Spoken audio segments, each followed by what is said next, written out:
Hello, everyone, and welcome to Vorpal Tales' first ever. Hello, everyone. Today's Friday. Friday afternoon. Hello, everyone. Grimdark Chronicles. Today's Friday. Friday afternoon. Hello, everyone. Tonight we will be showcasing. Today, oh my God! See, this is gonna be a rough one. This afternoon, we are showcasing Call of Cthulhu 7th edition. Forget Me Not. This beginnings. And here at Vorpal Tales, we present a plethora of terrifying tales and awesome adventures for your viewing pleasures. Please be sure to seek us out on the internet. Catch us here on Twitch. Consider dropping a follow or a subscribe. Check out our archives on our YouTube channel, and don't forget to hit subscribe and hit the bell. Visit our webpage, vorpaltales.com, with links to all of our social media, our Discord, and our Patreon. Check out our calendar to ensure you don't miss any of your favorite shows, as I already am forgetting them myself. If you're looking to increase your dice pool and roll with flair, be sure to check out our sponsors. Head over to vorpaltales.com and check out our affiliate link to such companies such as QUEmpire.com, Hitpoint Press, and Gemhammer & Sons. Shoutouts tonight go to today. Oh my God. Shoutouts this afternoon go to Astral Tabletop for the virtual gaming space that we play all of our games in and play awesome music. Thank you to Chaosium and all of the genre writing individuals to bring this awesome campaign setting to our doorstep. A special thanks to N8 Mid for the customer character sheets that you too can use if you use Astral Tabletop. And a thank you to Love Your Rebellion, a nonprofit group that empowers marginalized groups through the arts. Be sure to check out their website, loveyourrebellion.org. As always, much love goes to our Patreons. I don't have a interesting quip for Call of Cthulhu, but just wait till next time. And last but not least, thanks to all of our viewers and fans. But now, let us meet the players who will be facing the darkness and obscurity. Heroes, or just individuals. Introduce yourself. Tell everyone where you can be found and who you will be playing this evening. Hello, my name is Rachel. You can find me pretty much anywhere, mostly Twitter and Instagram, under Stolen Fires. And tonight I will be playing Grace. I don't know a whole lot about her, haven't really met her yet, but she is a tech person.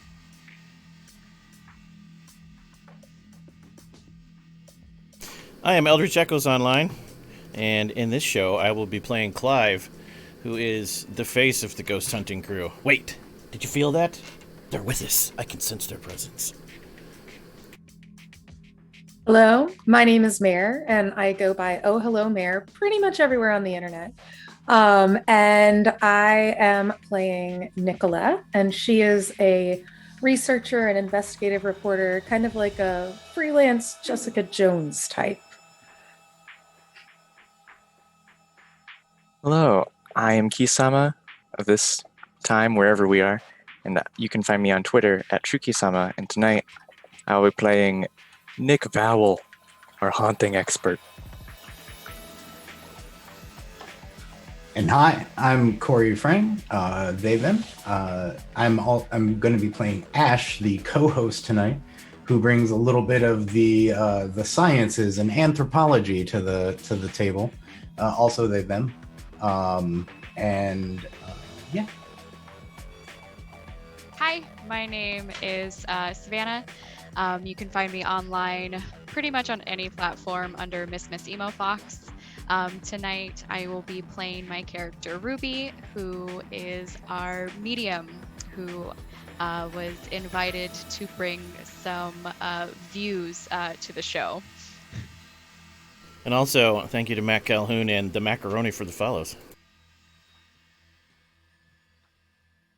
Wow, I would not have noticed that was Macaroni. That's a good friend. Is that everyone? That's the crew. Wow. That seemed shorter than normal. But awesome. Just because time is an illusion for you today. Apparently it is right now. Awesome. Well, let's dive right into this game. Now, for everyone watching out there, I am new to running Call of Cthulhu, so if I make a little bit of mistakes, don't get too angry, because then Cthulhu will just get mad as well.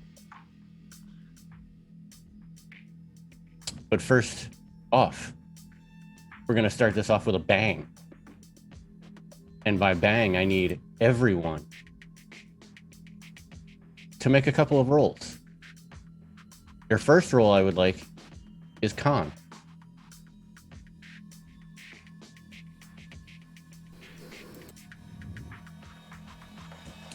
I did not make that roll.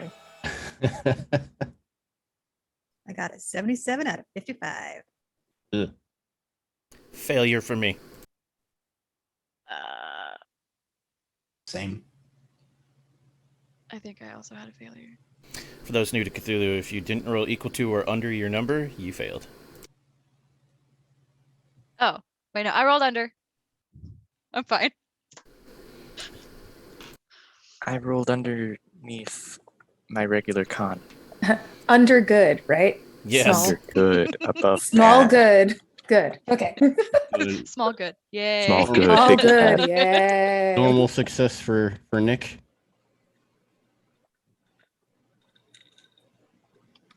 All right, who am I missing?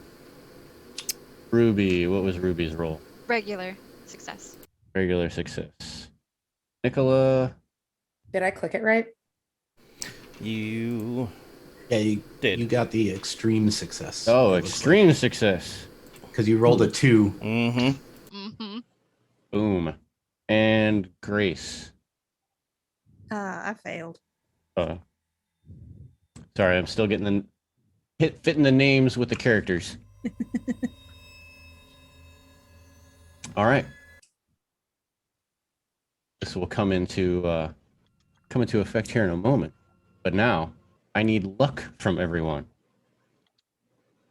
Yes, luck is not set by default in Call of Cthulhu. You're going to need to tell us how you want us to roll that so we can set our starting abilities.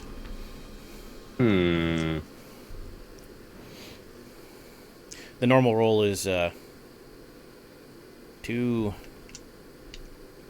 2d6 plus 10, I'm pretty sure, times to make it around percentage. We will do that then. Go with that. For anybody new to Astral, just type /R forward slash space 2d6 and it'll do it. Not for Astral. Oh, right. What's the command? Help. It's exclamation mark. That's it. Parenthesis 2d6 in parenthesis. Or just click Yeah. on the D6 twice. Or just click on the and hit d6 enter. at the bottom and then add a 2. I think that did it. Maybe? Question mark? And I'm then seeing whatever a lot your of- Yeah. whatever your total is, add 10, multiply by 5. 13 times 5, that is 65. And that's your percentage. 19. Okay. I didn't know there would be math here. So much I math. didn't sign up for math. That's I didn't sign not- up. That's why we have the I did not sheets, sign up isn't for it? math. Right. Okay. I didn't sign up for math. Okay. Okay. Cool. All right. All right, we'll go Now down the we- list. Now, where do I put that? On your Ash got extremely lucky. Oh, on your character sheet, if you right click your little dude and click open character sheet, Mm-hmm. Got that? luck is under where it says Call of Cthulhu. Anything in red rolls, anything in blue can be modified. So double click the blue number and change it to your new number. Anything that, okay, anything, all right, this can be modified. I already rolled before I changed the value. And I rolled Right. real good. I know I had rolled mine and mine was nice. Yeah. Well, you can keep the roll. Just Okay. now you know what the target number was, right? Yeah, but I don't know if that was an what was your roll? my roll was 17, and my luck is 90. Oh, yeah, that's that's yeah, extreme. yeah. Okay. Okay, all right, so now, At least I roll better in this game than the other game. For See. now. So far, Clive, you're surviving. Yes, I succeeded. you succeeded. Also, while he's recording totals, the other cool thing you can do with luck in Call of Cthulhu is you can spend it point by point to Yeah. modify your dice rolls. However, once you do that, you lose those points forever. They don't come back. All right, so now we click this. Theoretically. There you go. Correct. Did that do something? Yes, Yes. that is a normal success for you. I'll take it. And Key, what did you get? I was a little distracted when we went over calculating luck. My apologies. I had rolled a 57. 57. I don't know if my luck should be 25.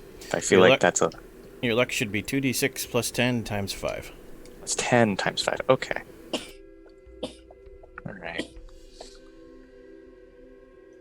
2d6 plus 15 times 5. 15 times 75. 5. That's 75. 75. Okay. Yeah. It's pretty good. Good. Yeah. You succeeded. All of these rolls are going to come up here in a minute. Oh.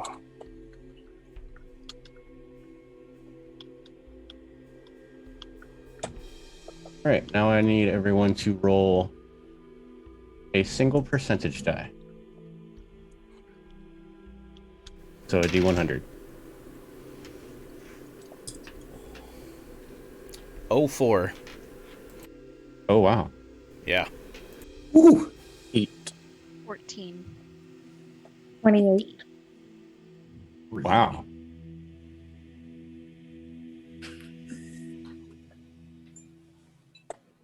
I'm missing one. Was that me? 3. 3. Wow. Okay. You guys are killing it here. That's Yeah. good. Very low. Low is good, right? All of these were very low. Yeah, they really were. Lower the better. So, we open up our scene now. Nick and Ruby. And Nicola as well. You all open your eyes. Fogginess starts to wear off. Some of you are crouched in a ball inside of a car. Others are still strapped in with your seatbelts. Your bodies ache.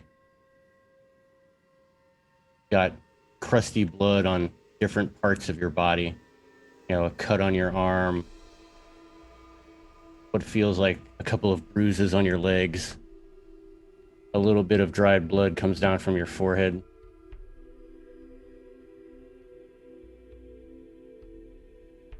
And as you look around, you see that 3 others are in the car. They have not woken up yet. You're all filthy.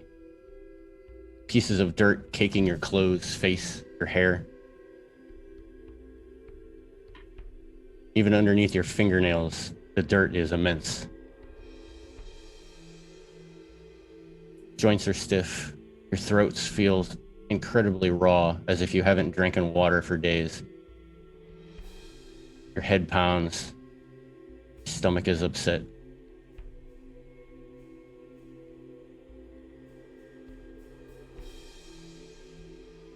Grace. Oh, Grace isn't awake yet. Never mind. For the ones who are awake, you don't have any idea of where you are or how you got here. For the splittest of moments, you don't even realize who the people next to you are.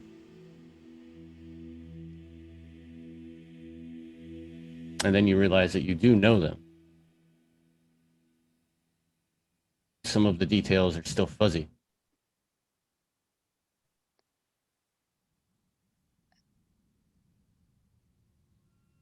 I'm assuming the car isn't moving.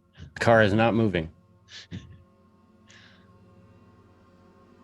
The lights are still on, but the engine is not running. The way that you're strapped in,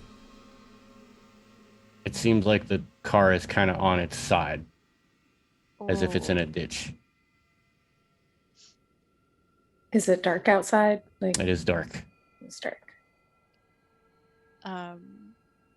Ruby would call out weakly, Is everyone okay? Nicola is just grunting a moment, looking over herself. Just, yeah, I think. What happened? I don't remember. Me neither. We should get out of this. Am I like on the upper side of the car? Like, is the window broken? The windows are not broken. Okay. The doors open fairly easily. Okay. It's not difficult to get yourself out, as it's not upside down. Okay. It's just kind of on its side. Is it on the passenger side or the driver's side? It is leaning towards the driver's side. Okay.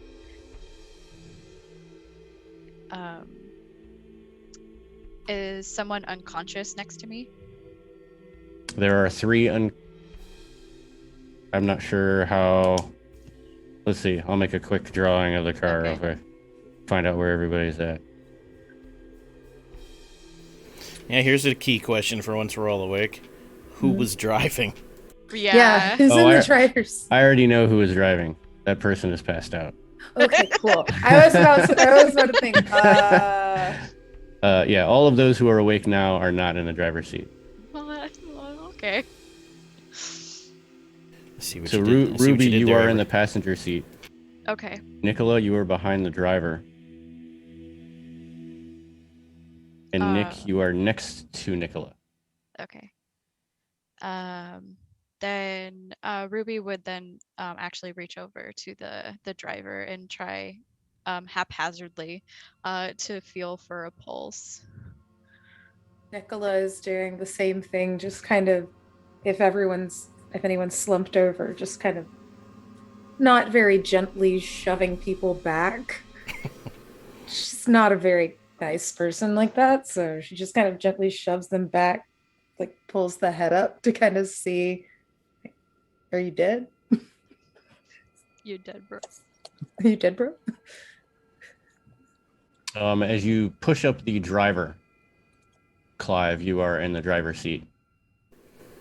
You see that he has a, just from looking at his face, you can see that he has a broken nose from hitting the steering wheel, but he is still unconscious.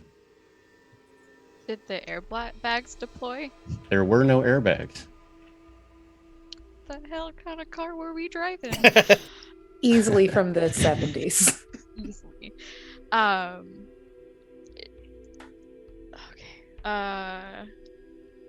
She kind of like gently like tries to like push, like jolt him and be like, Clive, can you hear me?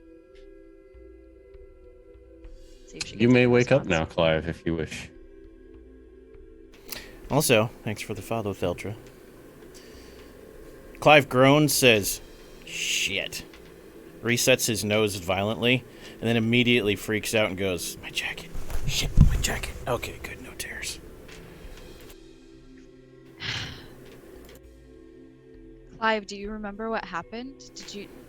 Did you run off the road? Obviously ran off the road. That was a dumb question. What does Clive remember, God? No. You mean me run off the road? Oh, that's the steering wheel. Not a clue. Who are you? Ruby? Do I remember these people? The memories are coming in, but they're very fuzzy. Ruby. Oh, I remember. How come you didn't tell us this was going to happen? I'm a medium, not a psychic. There's a difference. There is.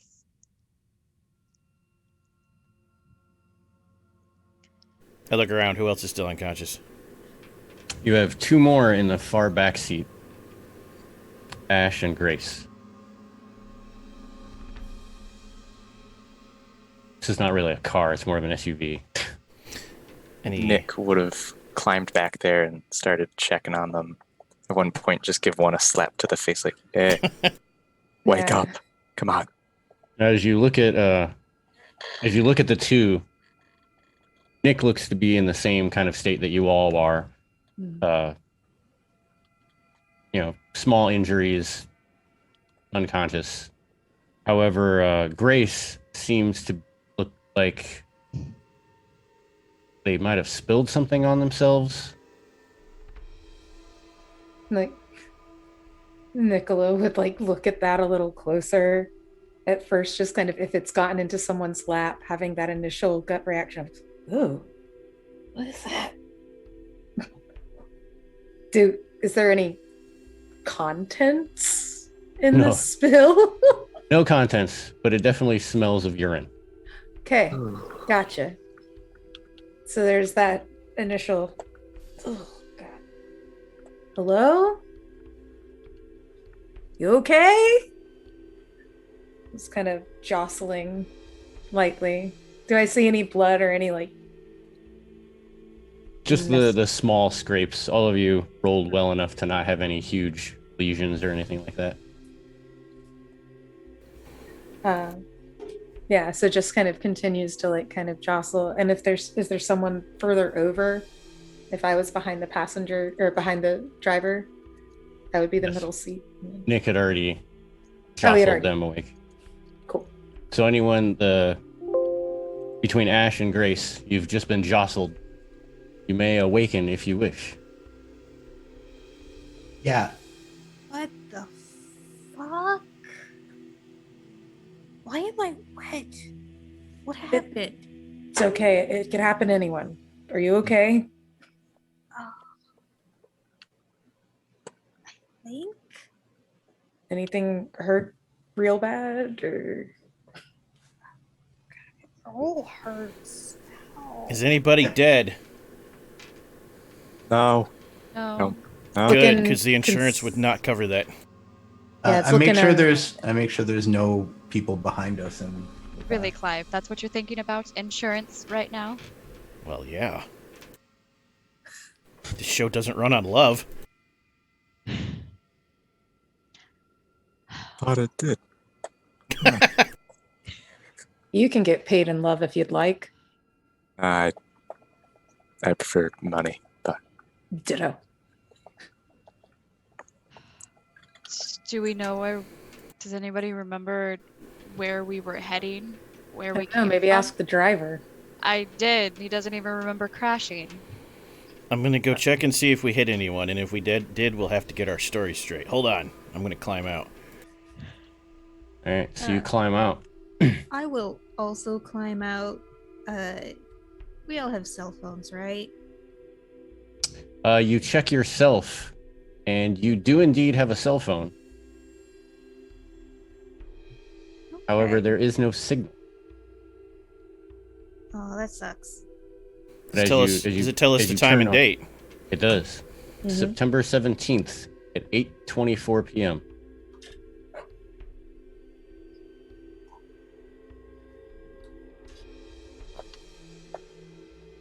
I'm just gonna look around the accident site and try and figure out, what happened. Like, did we hit a deer? Did someone sideswipe us? All right. So you go up and look at the road. You don't see any traffic on the road. It seems to be kind of a backwoods road off the beaten path.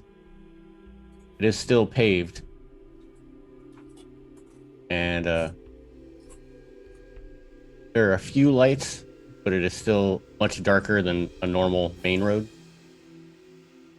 As you look at the pavement, you see that almost out of nowhere, brake marks start. And then you can see where the car swerved off. But there is no body, there's no animal. There aren't any skid marks coming from the other direction, perhaps an oncoming traffic. Who's in the passenger seat?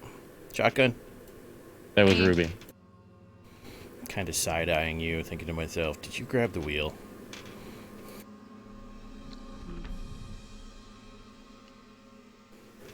So, like, Nicola's getting out of the car as well. And are there gear bags or anything around, like, our feet or anything? Yes, Yeah. there's a lot of gear, surprisingly. Would I be able to recognize any gear that would be mine? Hmm. Like a camera bag.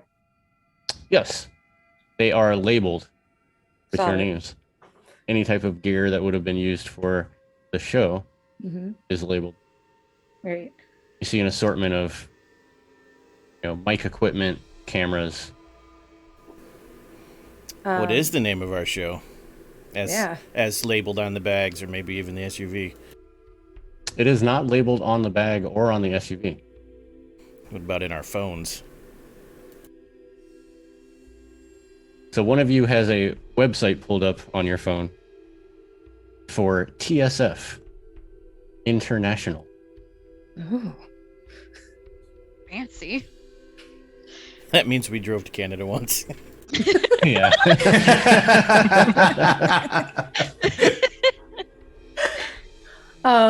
I know Nicola, just out of instinct, will reach for the camera bag and is crawling out of the car and making her way over to Clive, just like, is this a rental?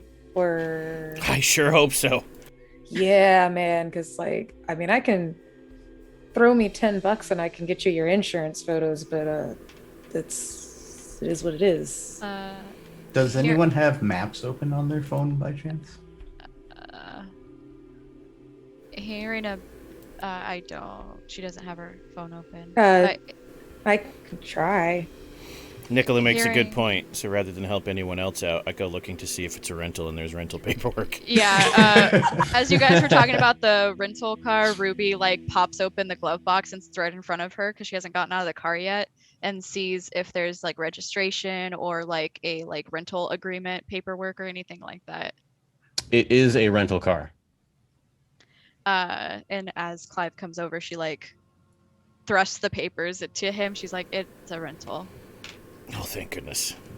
I feel However, a lot better now. The sad thing, you did realize, looking at the paperwork, that you did not take comprehensive coverage. But it looks like you skimped on some important things. I glance over at Nick in the back seat and I lean over like, yeah, but we put it under Nick's name. Nick's just there trying to find his bag. This is completely oblivious, just like, somewhere around here.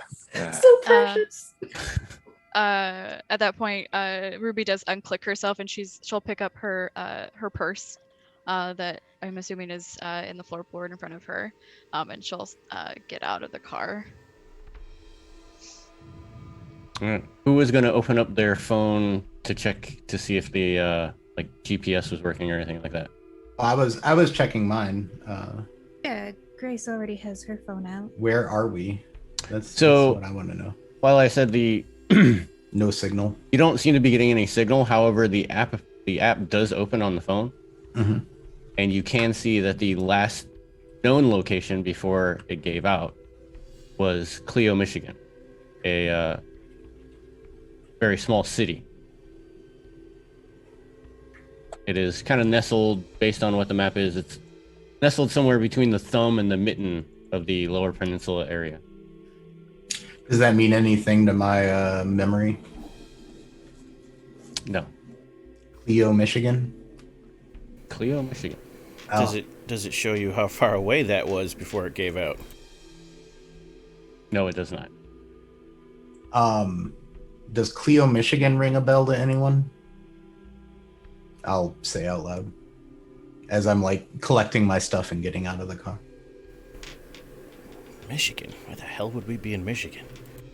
Seems to be the last place my GPS maps was used. Maybe it was a Dogman episode.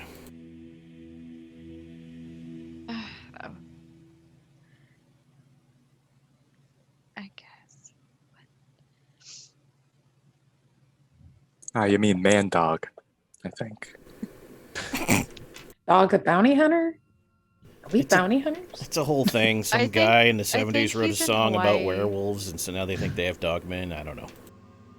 Oh. I thought. thought you meant the Alaskan man dog for a second, and I was very confused. But What why an would we be Alaskan looking for them man in dog be Michigan? doing in I don't know. Michigan? Maybe they migrated.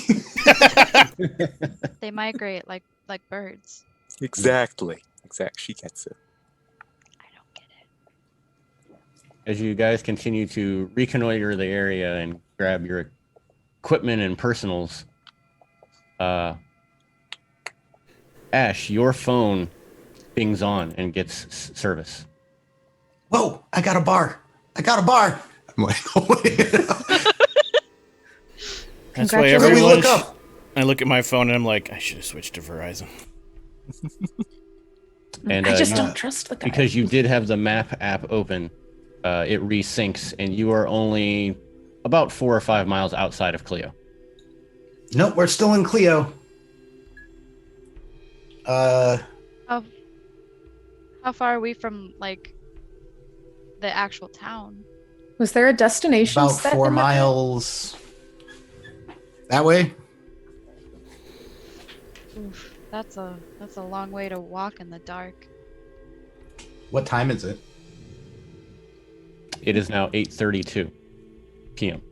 We should probably call someone, right? Can you Yeah. search a I- tow company? You got AAA? Do any of us have AAA? Because you didn't pay for that coverage on the rental. Yeah, he- Nick. You only got liability. My credit rating is only 15, so probably no. I only carry cash, What's so my credit rating? Oh yeah, not that. I don't even have a car, so I don't know why I would have AAA. I spend most of my time traveling, so I don't really have cars. I sigh heavily and pull out the company credit card. Right. As you guys are again looking around, not maybe a quarter of a mile up the road, you do see some dim lights coming out of what seems to be one of the many farmhouses that dot the surrounding area of Clio. But pretty much in every direction is nothing but trees and cornfields. was this Final Destination 4 or 5 or like 27? Like which? It's Jeepers Creepers 8. Yeah. For which part? Well, we're gonna have to use a regular phone, it seems, and so I'm wondering which one of these murder houses we're gonna head to. I've seen this. Well, we Ever could try to watched an call- episode of Supernatural? I'm gonna try to call just I guess just 911 would probably be the first thing that comes to mind, right? Like, we've been in an accident. We have a bunch of maybe injured people. I'm gonna try to dial it. All right, you dial. Immediately, someone picks up and says 999 or 911. What is your? And then it cuts out. Damn it. You lost your bar. What Bar's gone. No. No, get on my shoulders. Get on my shoulders, maybe.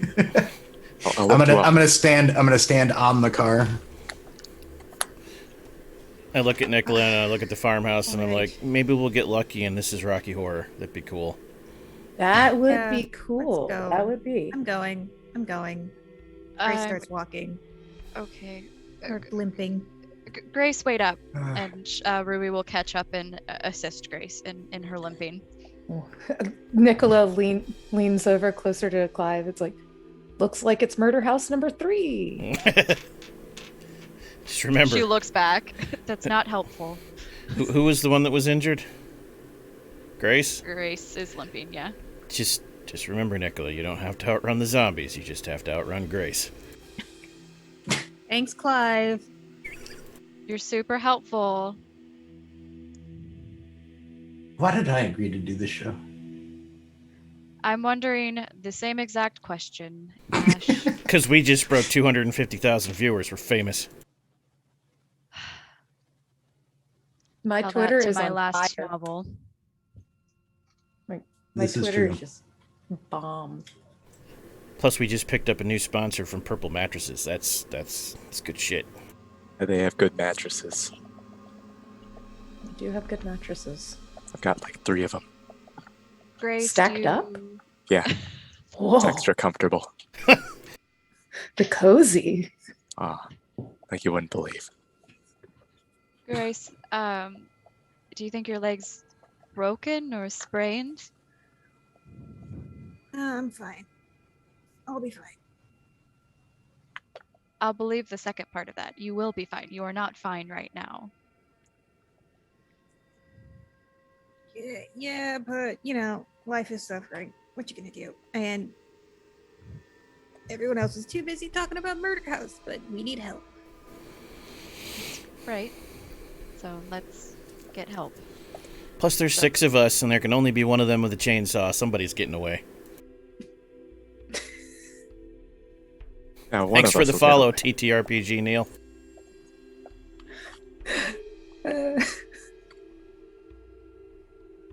And it is at this moment Nick realizes that Grace is injured and immediately just goes, "Oh wait, Grace, your ankle." Does anybody know how to make a splint for Grace? I have a Not first my aid of forte. 40. The 2 people with 40 is the highest the party's got. Clive's like, here's 2 sticks and a shirt. That was about to be this. I got one, so I have a 1. yeah. I'm a first same. aid professional. I ain't helping By the way. nobody. Compared to the rest of us, you are, Nick. Whoever wants to try and make a splint, go ahead and roll that medicine. See if you can secure it. Well, first aid, right? Yeah. The first aid, yes. Well, I've got a 30 for first aid. Better than 1. I also have a 30 for first aid. Got a 40. I don't know. In Call of Cthulhu, if you have anything above like 5, you should always try, because success lets you try to raise at the end of the... Yeah.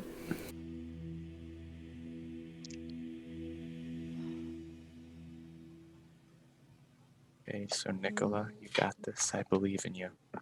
Yeah, really. Holy cow. Yeah, you rolled a 4. As Nick is trying to have guide it you with all the straight. wrong Guys. information. Guys, you won't I knew that binge watching Grey's Anatomy was perfect. I've got this. And Nicola walks over to the nearest tree and just kind of kicks some of the lower branches. And just because she's got her Doc Martens on. She's just she's set up, and she looks around and she's looking at her clothes. She's not ripping her clothes.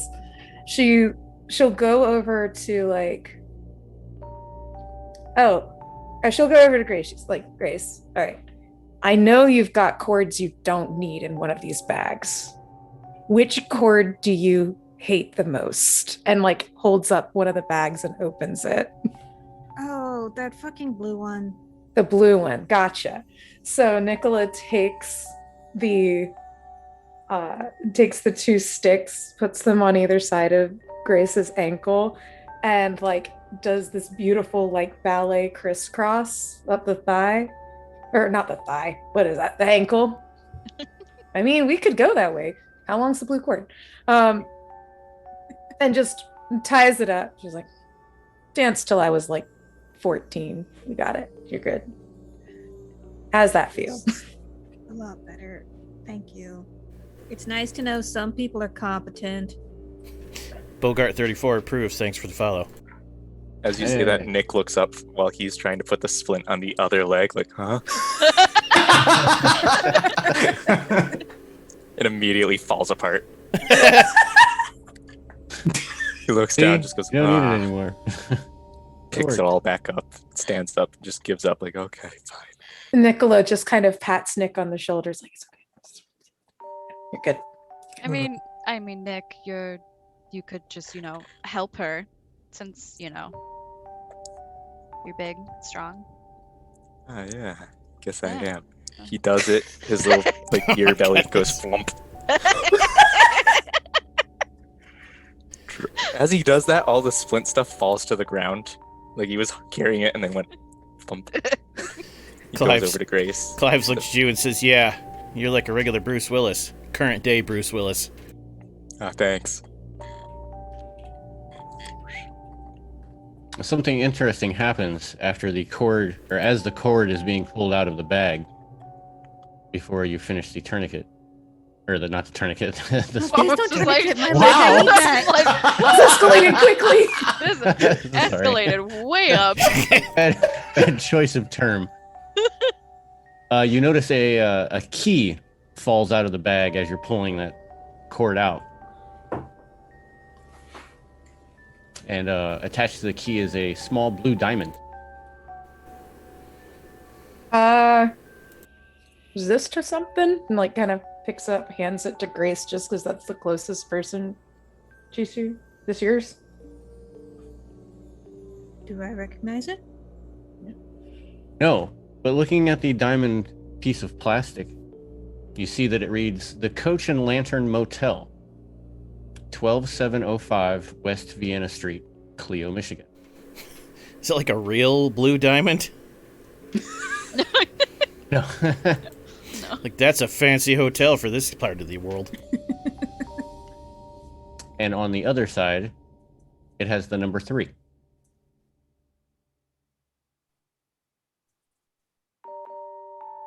So we were either just here or this is where we're heading. I'm guessing we were just here.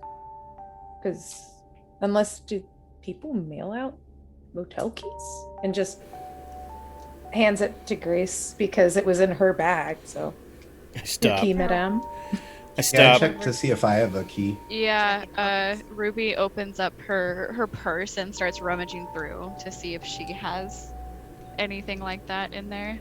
Ruby, you do indeed have a key. Yours reads just about the same, except it says number 4. Apparently we all had rooms, because I have a key too. Anybody else have one? Nick checks his socks. You don't find a key in your sock. Oh. And he turns his pockets inside out. You do find a key. Ah, I do. I check for one.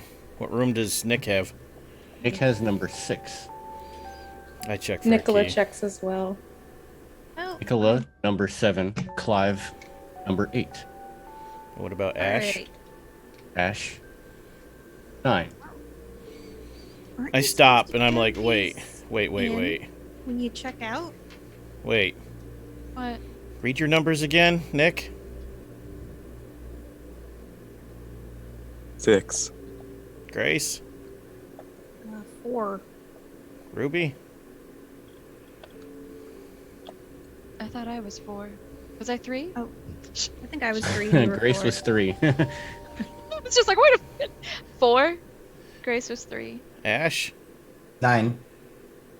Nicola? 7. I go back and look at the SUV. How many seats are there? There are only 6 seats. We're missing 5. Maybe that I go room double check the SUV. Did we leave someone in there? Maybe the room was booked and they could only give us a partial floor. Yeah, Maybe that's the gotta be toilet it. was broken. That's gotta be it. You Let's don't go. see anyone in the car. Maybe we Is there- took 2 cars. Or, Is there anyone under the car? Or maybe 5 is a haunted room, and that's what we were. Oh, see? Shooting. Now you're being smart. Then one of us would have had That's the why key. you're the medium. I mean, maybe, or maybe they just, Don't rent it anymore. yeah. Maybe they just like left it open for us to film. I don't know. Alright, But- why? Okay, big question. Do we have the budget for everybody to have their own hotel room? Because I don't think we did. That was part of my contract. I have to have my own room, my own space. Yeah. Clive actually Sure, has but- credit rating because Clive is a trust fund kid, and that's the reason this show even exists. Nicola has points. And so even if they didn't have points, she told them that they did. Just, I stay here now. Thank you. I mean, I don't think it's unusual for all of us to have had our own room. Especially, I mean, I can't imagine that a hotel in Clio, Michigan is very expensive. Yeah, but they got like doubles, and you know me, I don't mind sleeping in the closet. I like everybody to have their own room. Okay, great. Do you think we should maybe go there? Yeah, but I have another question. Turns left on the road. Turns right on the road. Which way? Wasn't GPS there isn't lights- working. Wasn't Well- there lights coming out from one of the farmhouses? Yeah, but is that away from town or towards town? I got Murder House Ash told us I which had way. the which direction was town and which direction is the house comparatively. The house is towards town. Okay. You're just east of town. All right. Excellent. Yeah, no, if the house is on the way anyway, maybe they'll have a phone. Or be willing to drive us into town. Or a fantastic Crazy. dance party. I'm hoping for that. Or chainsaws, as Nicola likes to point out. He could be an axe murderer, one of the two. I Oh. mean, diversity is important. Mm-hmm. Mm. Is this like a farming land region? Like, Yes. yeah. I mean, they probably do have a lot of axes. So Fair. let's not say all of this in front of the people, because that would be, rude. Especially if they're not axe murderers. Yeah. Well, yeah, but then there's going to be like, no, we're not axe murderers, but they're also not going to say, yes, we're chainsaw murderers. It's Hold on. true. Should we film any of this? Oh wait, yeah. Nicola likes So here's a to- good. So here's Everyone a good. say cheese. Jeez. So, so All here's right, a, who wants to here's a- get out of the car again? Here's a fun show question. Who wants to refilm the Rewind it, rewind it. Who Rewind wants to get it. out of the car Getting Back again? to the one, car. everyone. Back to one. Here's a fun show question. Do we actually believe in ghosts, or are we faking it? Nick believes. Even if the rest of you don't. Ruby believes. Grace believes or disbelieves depending on how her equipment is behaving that day. I believe that people believe. Clive Nicola believes knows that- everything. Nicola knows that people pay to believe. And that's what matters. So you guys start making your way towards the farmhouse. Yes. Number 3. It's not that far, about a quarter of a mile. Given that it is night, you guys are all achy.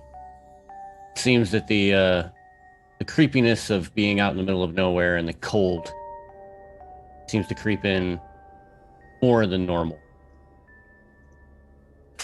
A light mist starts to fall. As you continue down the road, making decent time, it seems that the shadows jump toward you.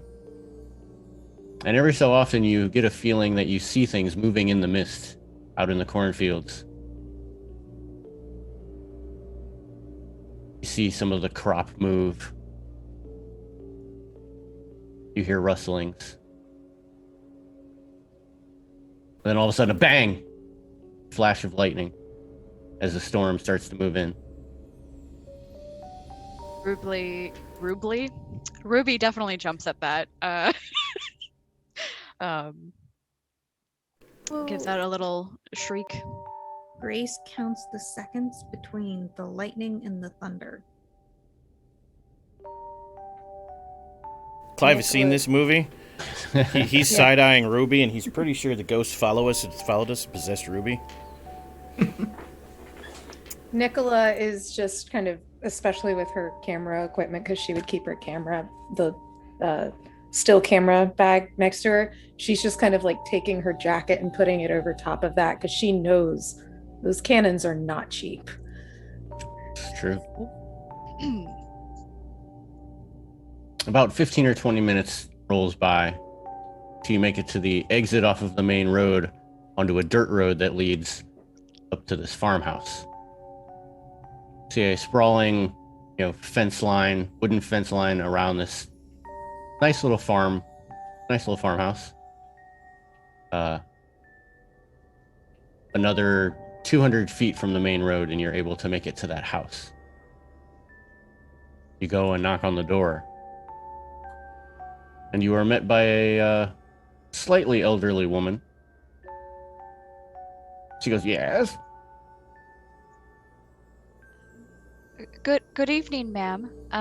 We just crashed half a mile down the road. Do you have a phone? She moves her small glasses. An accident? Oh, please come in. Hurry. Do you have a son named Norman, ma'am? No. Excellent. I'll go in. As you all start to roll in. Nick thanks the old lady. Oh, thank you. Too kind. She goes, Bert, where are you? We have company. Bert's a good name. Bert's an okay name for you. My dog's named Bert. It's a good name. And an elderly man rolls in from an unknown room in the back into the living room. Bert, these youngsters were in an accident.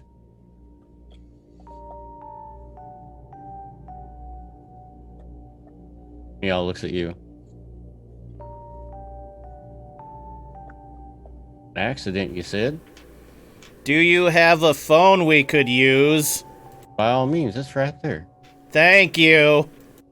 He like elbows Clyde, like, shut up. I'm They're like probably hard of trying hearing. not to chuckle Thank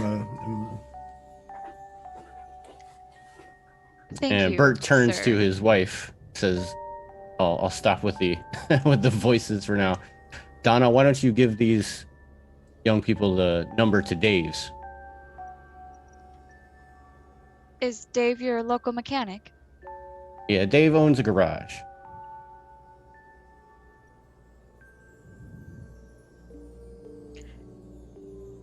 You have the phone. You have a number. I'll call if no one else wants to. You're the host. Your problem. I call Dave's.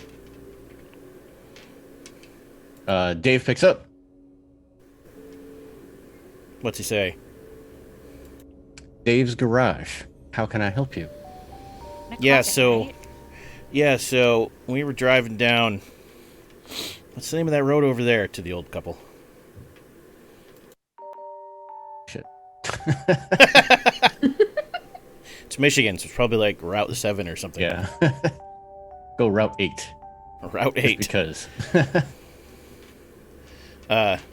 Yeah, we were driving down Route 8, and my boy Nick here crashed the SUV, and we need a tow. Wasn't even driving.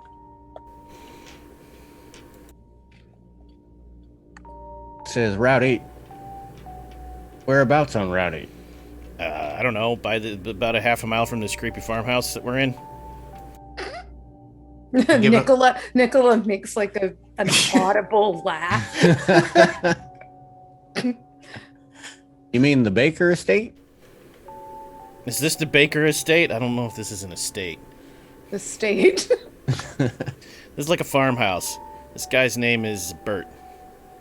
Yeah, Bert Baker. Yeah. And his wife's name is Lana, I think. Donna. Anna. I know that. Clive doesn't know that. Yeah, I can make it out there. I'll be there in about 20 minutes. Awesome. Can you bring us a dozen of large marges while you're at it? I'll have to check to see if she's still open, but sure. I hang up. Nick has completely forgotten that you blamed him for the crash. Said Large March. What was the Just name thinking of about donuts. of the hotel that we were staying in? That was the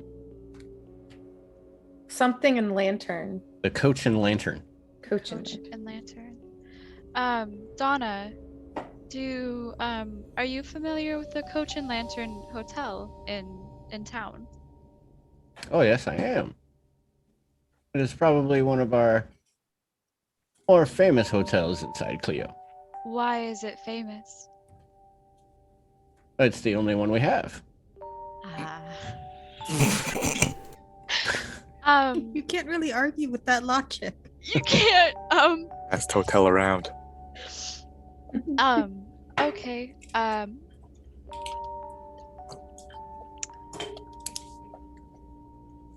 It seems that we have rooms there, so at least from what we can remember. You should call him, Ruby, and make sure we didn't lose someone. I'm a little worried about number 5. Sure. Donna, Bert, do you have the number offhand for the hotel? Or a phone book, perhaps? Yes, Donna will go and grab a phone book. The good old yellow pages. I haven't seen those in years. I used to Yeah. take pictures for these ads, man. That was college. I blink at it. Wow, they still make those. And you're able to easily find the number for the coach and lantern. Ruby will pick up the phone and then dial the number for the hotel. It rings a couple of times. As you're just about to hang up, as you're like, this is taking too long, someone finally answers, like on the 6th ring. That's a long time for a hotel. Coach and Lantern Hotel. How may I help you? Hello. My name is Ruby. My colleagues and I have keys to our rooms there. I was just wondering if I could. You see, we were in a little bit of a crash. Oh, no. And just outside of town, and I just wanted to check on our reservation. It would have been for rooms, and she lifts off the rooms that they were staying, that we have the keys for. This is one moment. He looks through his registry. You can hear him flipping pages. It could also be under Clive or maybe TSF International. Yes, TSF, yes. You had booked 6 rooms, all on the same floor. 6 rooms on the same floor. She's like repeating this out loud so like the rest of the group can hear her. And you were due to check out. It didn't give a date. There is a card on hold. Okay. I don't know if I could trouble you. Do you remember how many of us checked in? Well, and the fact that you only asked for 6 rooms, we assume that only 6 of you. He flips a page some more. Says it was signed by a Mr. Clive. Okay, and Clive signed for us. Okay. Huh. Okay. Okay, well, we'll be heading back in this evening. So, thank you so much, sir. What was your name? My name is Robert. Thank you, Robert. Anytime. She'll hang up the phone. Be safe out there. Will do. I've got an uncle named Robert.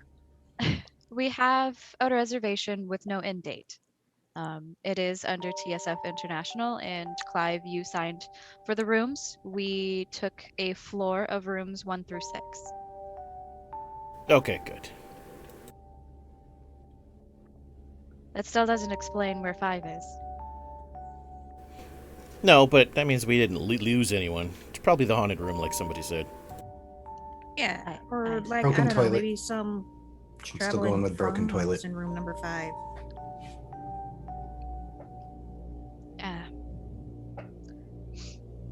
So Where's the key for room number 5? that's what we're wondering, Nick. I mean, we got 6 keys. They said we rented 6 rooms, and we probably wouldn't have key 5. Do I happen to recall the exact? Did he say we rented room 1 through 6? Oh, you just said you rented 6 rooms. Okay. Yeah, he just said we rented 6 rooms, so perhaps just 5 was booked. I mean, that seems pretty reasonable.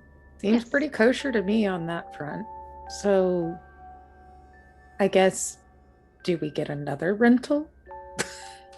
Is there a Nicola would look to Nicola would look to the couple as like,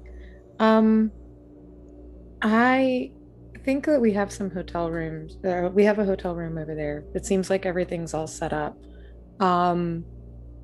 Would you guys be bothered to like help us get there? Like, do you have a taxi around here? No. The mechanic is coming to pick us up. Oh, the mechanic. Gotcha. Solid. Oh, he has a tow truck. Dave should be there in about 20 minutes. 20 minutes? Oh, that's also a very good point, Grace. I don't think he'll have enough room to take us all back. At this time, Bert has walked out of the room, gone back into the back. Donna's still there, sitting in her chair, knitting, listening to talk. Is there anything particularly unique about the room or the house as we're glancing around, like beyond farmhouse chic? Not particularly. I want to dig around through my bag and see if I can find any notes, like show notes. Like, I don't know. I'm the co-host, so I'm wondering if I'm like writing any lines that I want to do for voiceovers or anything like that down, right? Like, I'm gonna be looking through just to see if there's any, like, what were we even doing here? What story were we on? Okay. So you're looking through your little notebook. The notebook is within your stuff, so it's not hard to find. Make me a... Where is that? What's the sense thing? It's Spot hidden. There you Oh yeah, I've got one of those too. go. It's like, can't think of what it's called. Oh yeah, no. Definitely did not spot that hidden. Well, your head is still, head's still a little hazy. You do go through your notes. You notice that you have, a lot of them are nondescript. Enter room. Speak on topic. Some of your handwriting is very illegible. Yeah. Even for I'm you having at trouble times. understanding my own notes. My head is so foggy. Would I be able to do something similar with my camera, like looking through the pictures on the DSLR camera? Yes. Cool. And that would be spot hidden as well, or Yes, would this that will be... be spot hidden as well. Okay. While she's... Oh. Nope. This room's boring. I hate the decor. Whoever designed it should be fired. Thank you. Thank you for your time. I think you can also spend luck if you wanted to succeed. You can spend luck. Yeah, like if you miss by only a few points, you can spend the difference in luck points to succeed. Okay. So I missed it by a little, like by 8. So that would work? If you wanted to, yeah. If you want to spend The only catch 8 luck is points, the only catch they is don't you come actually back. you actually have to reduce your luck by 8. At the Yeah. beginning of each session, Dwayne has this roll to see if we restore luck, but there's no guarantee. Okay. I did okay on my luck roll, so I think I'll do that. So would I just reduce that by 8 and that would make it a success? Correct. Yes, it would be a regular success. Solid. So you're looking through the pictures, and a lot of it is of cornfields. Strangely enough, some of the pictures are corrupted, so they come up and they're very, they have that like pixelated look to it, and that's very odd for you. Continue to look through more pictures of what you believe to be Cleo, pictures of shops. Couple of pictures of the people, and then a picture of 2 children standing outside of a house, and then just behind them you see a sign that says Cooper House. Is it creepy looking? It is out of sorts. It doesn't match with the surrounding area. It's like that one house that everything else was done up and rebuilt and modernized, and that house just stayed. So Nicola would be looking through there and see the sign, just go, does Cooper House ring a bell to anyone? You see Donna put down her knitting and kind of look up. Donna, It is. does the Cooper house mean something to you? Well, there's the old Cooper farm. Mm-hmm. And folks around here have been saying it's haunted since, well, I think before when I was a kid. What did you say? But that's just local superstition and nonsense. Nothing more than that. I sit down next to her. How? Yeah, I was gonna say. Did they say like they saw things or experienced different? Something more like a poltergeist throwing things around, or Well, I've never experienced a thing like that. She turns around and he goes, Bert! And all you hear is, what woman? I'm trying to finish my beer. You can bring it on in here, and if you have any extra, look like I'll throw $5 your way. Bert comes in. You hear a door open and like some late night television playing. The door slams. He walks out with his beer and what? He says, tell them what you know about the Cooper estate. Please, sir. ways. I'll pour on the charm if necessary. That's the thing I do best, and I do it in the most amazing way possible. I pull out a paperback copy of my book, and I sign it and hand it to him as a bribe. By the way, for anyone curious, my book is just my time with my super famous aunt and uncle. That's why I'm a trust fund kid. They were super famous ghost hunters. I see. It's not so much. But he'll take the book.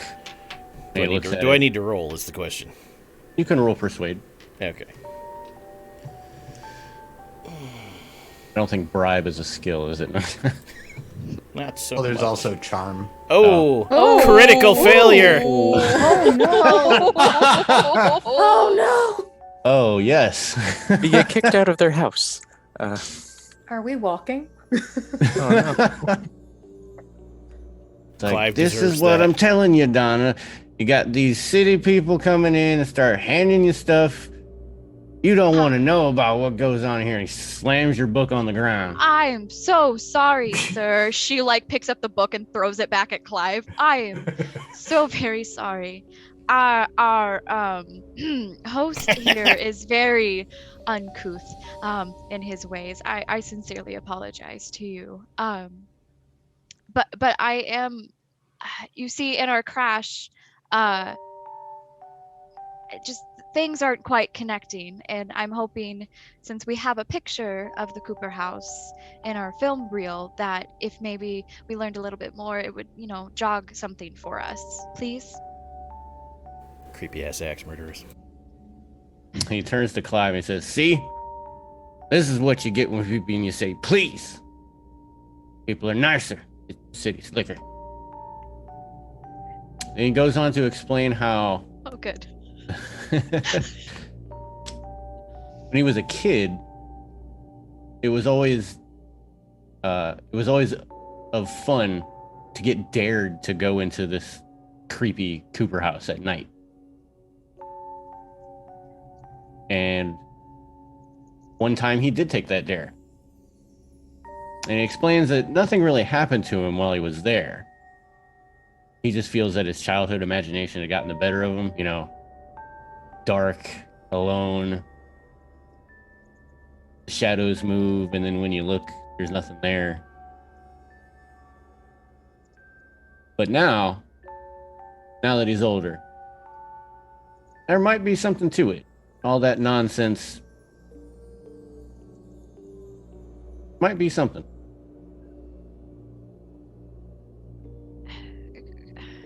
Could you elaborate on what you previously thought was your childhood imagination? Well, you know, doors opening and closing on themselves. Strange, shadowy figures. Then you go and look, and they're not there. Sounds. As if someone's calling to you. Did the sounds sound like they were actually calling your name? I don't remember. That was a long time ago. Okay. Sounds.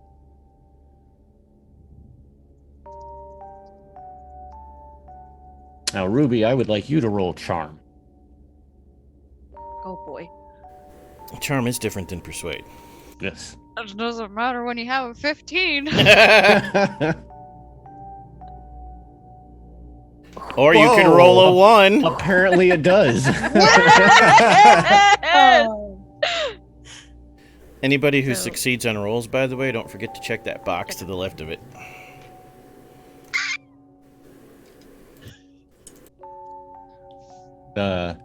Vanna's the Wait, Astral explain the Whisperer. box.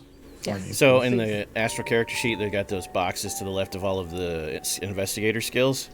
Mhm. The first time you succeed on any, check it, and then every X sessions, Dwayne will have us see if we can raise those. That's how leveling up works. Yeah. Okay. And then after we do Experience, raises, like- you uncheck them and start over. Now I'm trying to remember. I love the juxtaposition of you rolled 100 and I rolled a 1. The fates are kind. So Apparently. Bert gets a little, you know, the fact that you're sitting there and listening to his story, and it's getting him a little nostalgic. He says, "You know what? I like you. You're a listener." I am by profession, actually. She's just reading your mind. Here. And he gets a little piece of paper in the kitchen. See him scribbling down some stuff. He hands it to you. You should find what you're looking for there. Okay. And She- he gives you the rough directions on how to get to the Cooper house. Okay. Okay. Okay. Now, Thank who you. is the median? Oh, even better. Ruby is, yeah. Even better. So as soon as he hands you that piece of paper and you read those directions, Uh-huh. the image of the Cooper house pops into your mind. And for the splittest of seconds, you recall driving up during daylight time. And you see a tall sea of green corn stalks, the old dilapidated barn, ramshack ruin of a house. And you have that immediate inside of your stomach, that bit of nervousness, but that excitement at the same time. As if you were meant to go there. She kind of jolts and looks over to the rest of the group, and she's just like, we did go here. Besides, you know, the picture, but we were definitely there. Nah, I'm even more convinced Ruby's possessed. We're very good. You at hired me. Remember? You're more open to the spirits, is all I'm saying. Somebody must have yanked the wheel. Or there, maybe you were. That's what a You demon were would driving. say.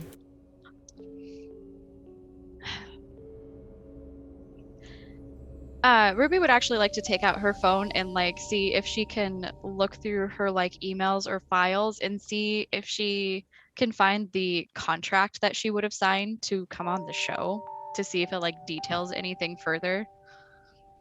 I'm just gonna give you that one and say yes. It is in there. Okay. Well, you can shove it in his face.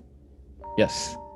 Oh no, I just was like, I was gonna look through this like a while ago, but everyone Okay. was talking, because she just wanted to see if it like specified that they were going to Clio, Michigan, if it like detailed like No, it had no Where? specifics. It Just was that I more of a was- blanket. a blanket. We want you on the show. Yeah, like we need your skill set.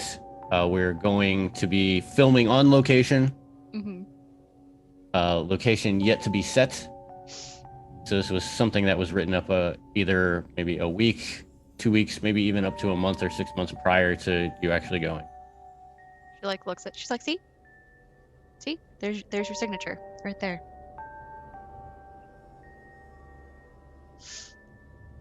Some time goes by. You sure that's not Nick's? Yes, I am. It matches your signature on the book. Gotcha on that one. Some time goes by.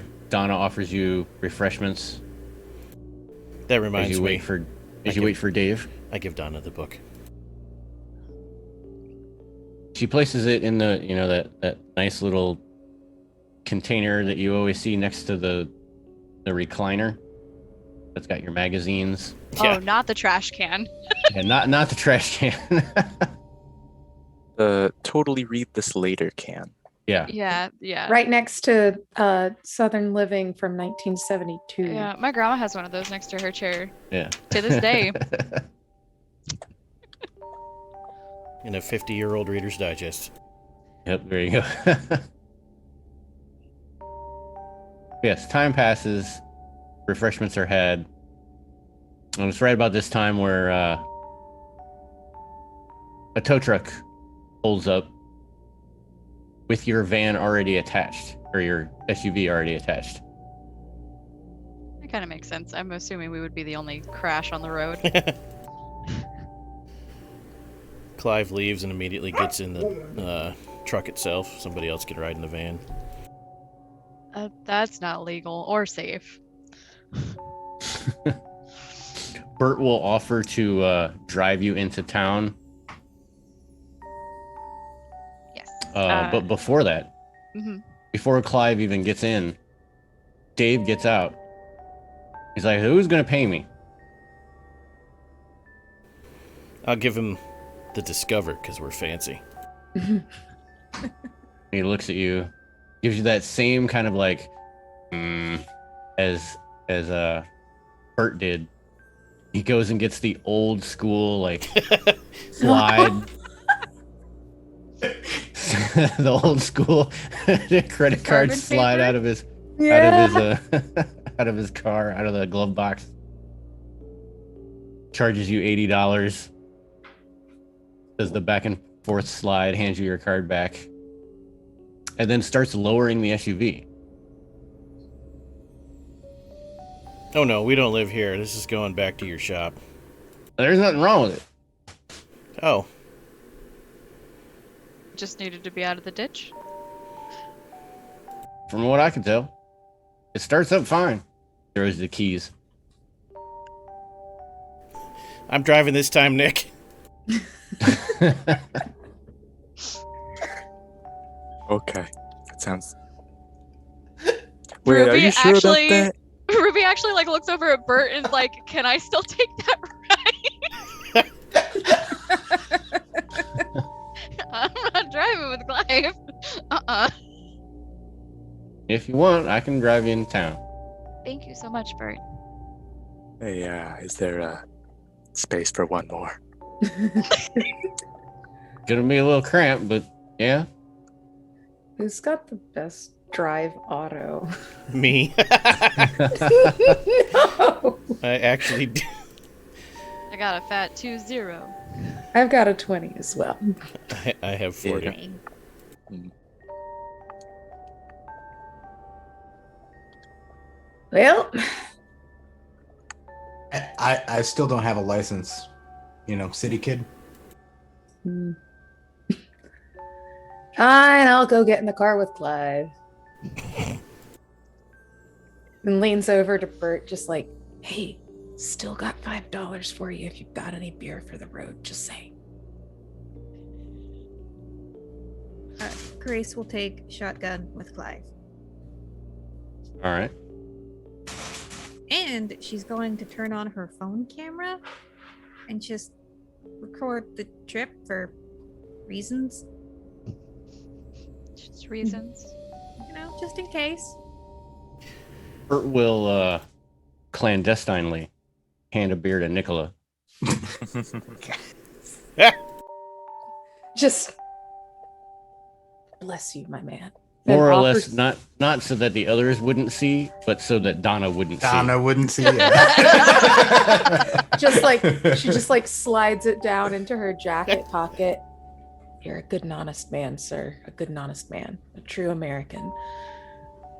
Guys, be careful out there. On the Thank way you, back sir. to the hotel, I will regale everyone who rode with me that they chose wisely because I'm pretty sure the Cooper Demon has Ruby.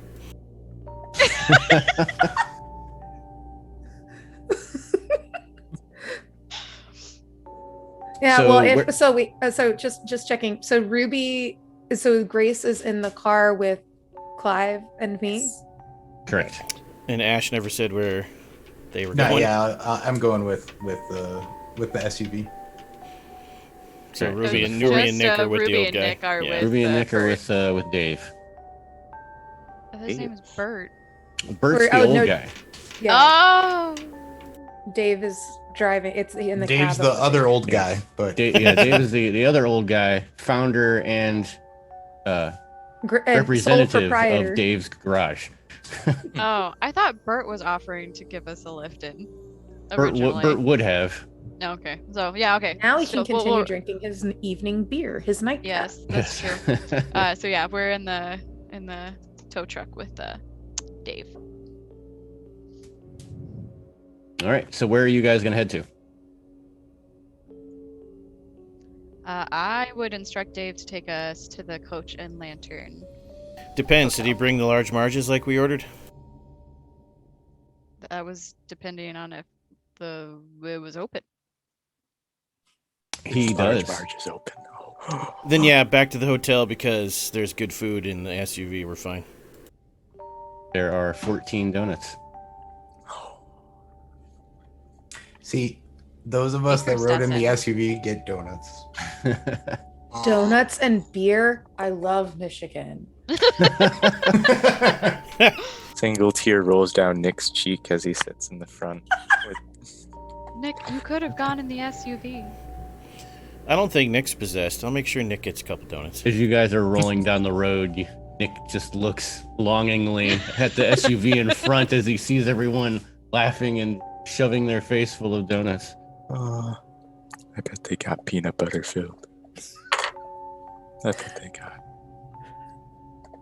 All right, who was sitting in the passenger seat of the SUV?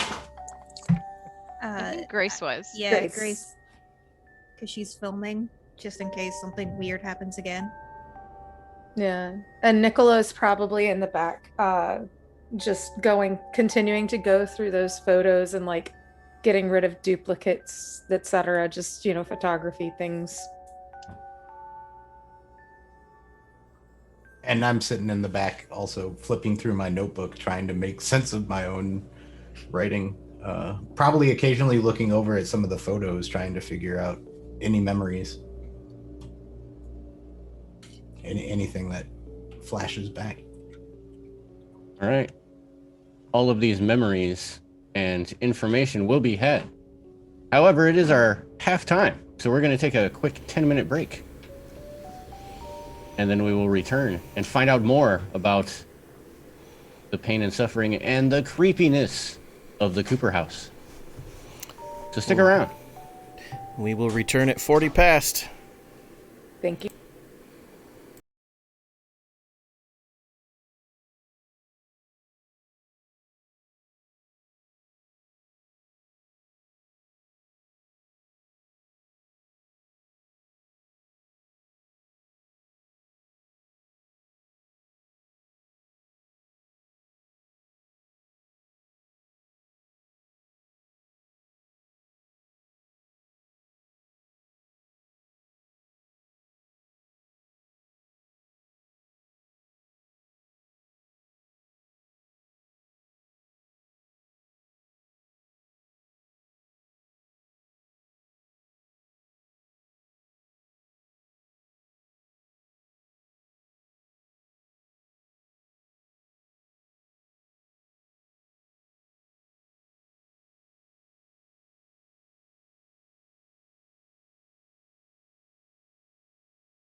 And we are back.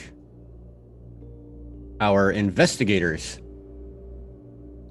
have reached the farmhouse, found out some information about why they were in Cleo, have gotten their SUV returned by Dave of Dave's Garage. And not only that, but they have received a dozen donuts from Large Marge's Donut Barn. And now they are en route to where we find out now.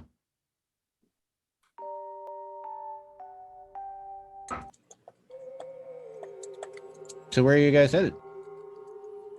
I think that the SUV was heading back. No, we weren't heading back to the thing because we got the donuts. So we're heading to the Cooper house. Is that right, Clive? I thought we were going to the hotel. I thought I wasn't sure which one we decided on. I think we'll try the hotel first. What was that, Grace? What time of day is it? It's like 9:30 by now, right? Yeah, 9:30. Yeah, let's go to the hotel Yeah. and sleep off the accident and then go to the Cooper house. in We the shouldn't morning. take Ruby back to the house that possessed her in the dark. We should do it in the sunlight.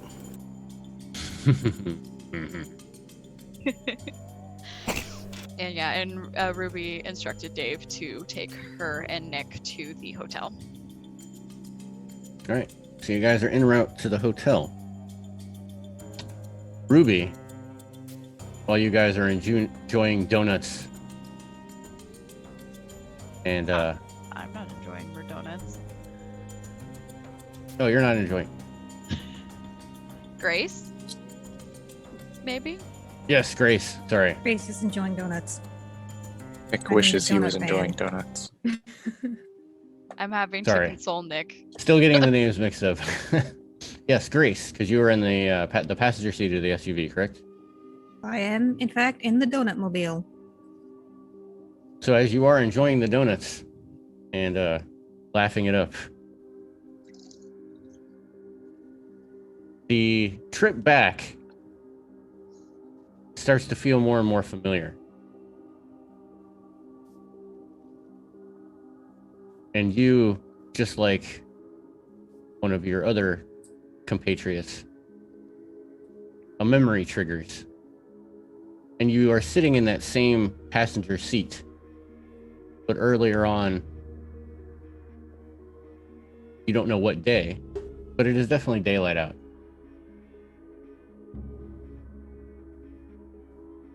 And your body looks up. Says, looks like this is the only game in town.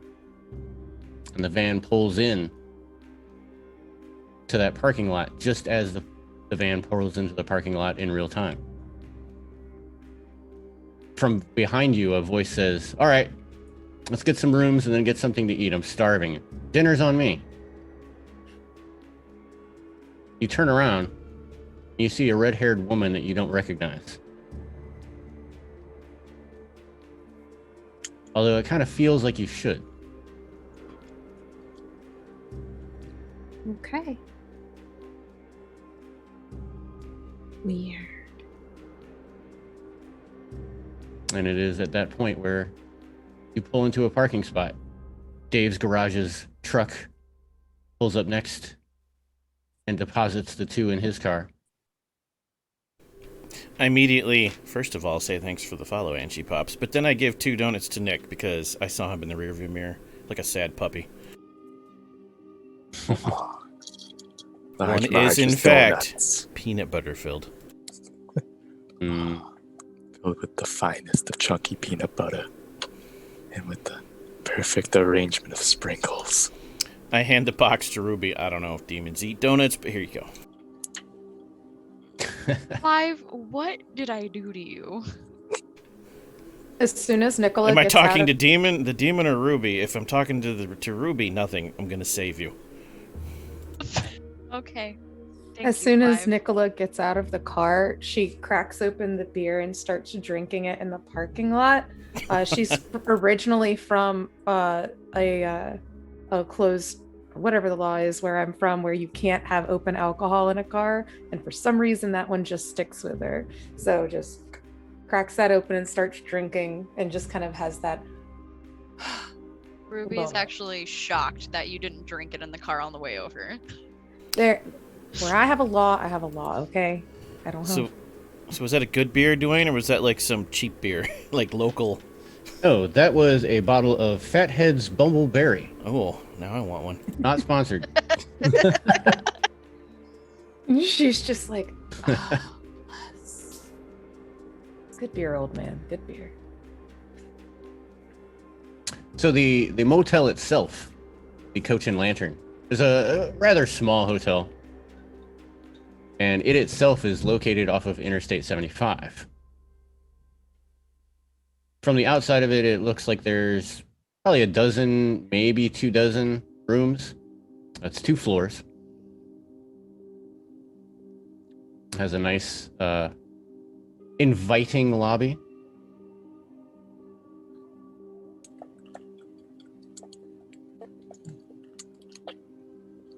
Can we see the room numbers from the outside? It's one of those motels where we can see the rooms Yes. that way. However, you do need to go inside the lobby to get through. It's kind of like, it has nice It's glass that goes all the way around. Mm-hmm. Nicola, make sure she's got her bag. She's just double checking, phone, wallet, keys. And it's just like,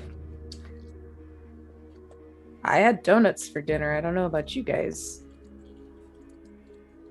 Is there a bar here?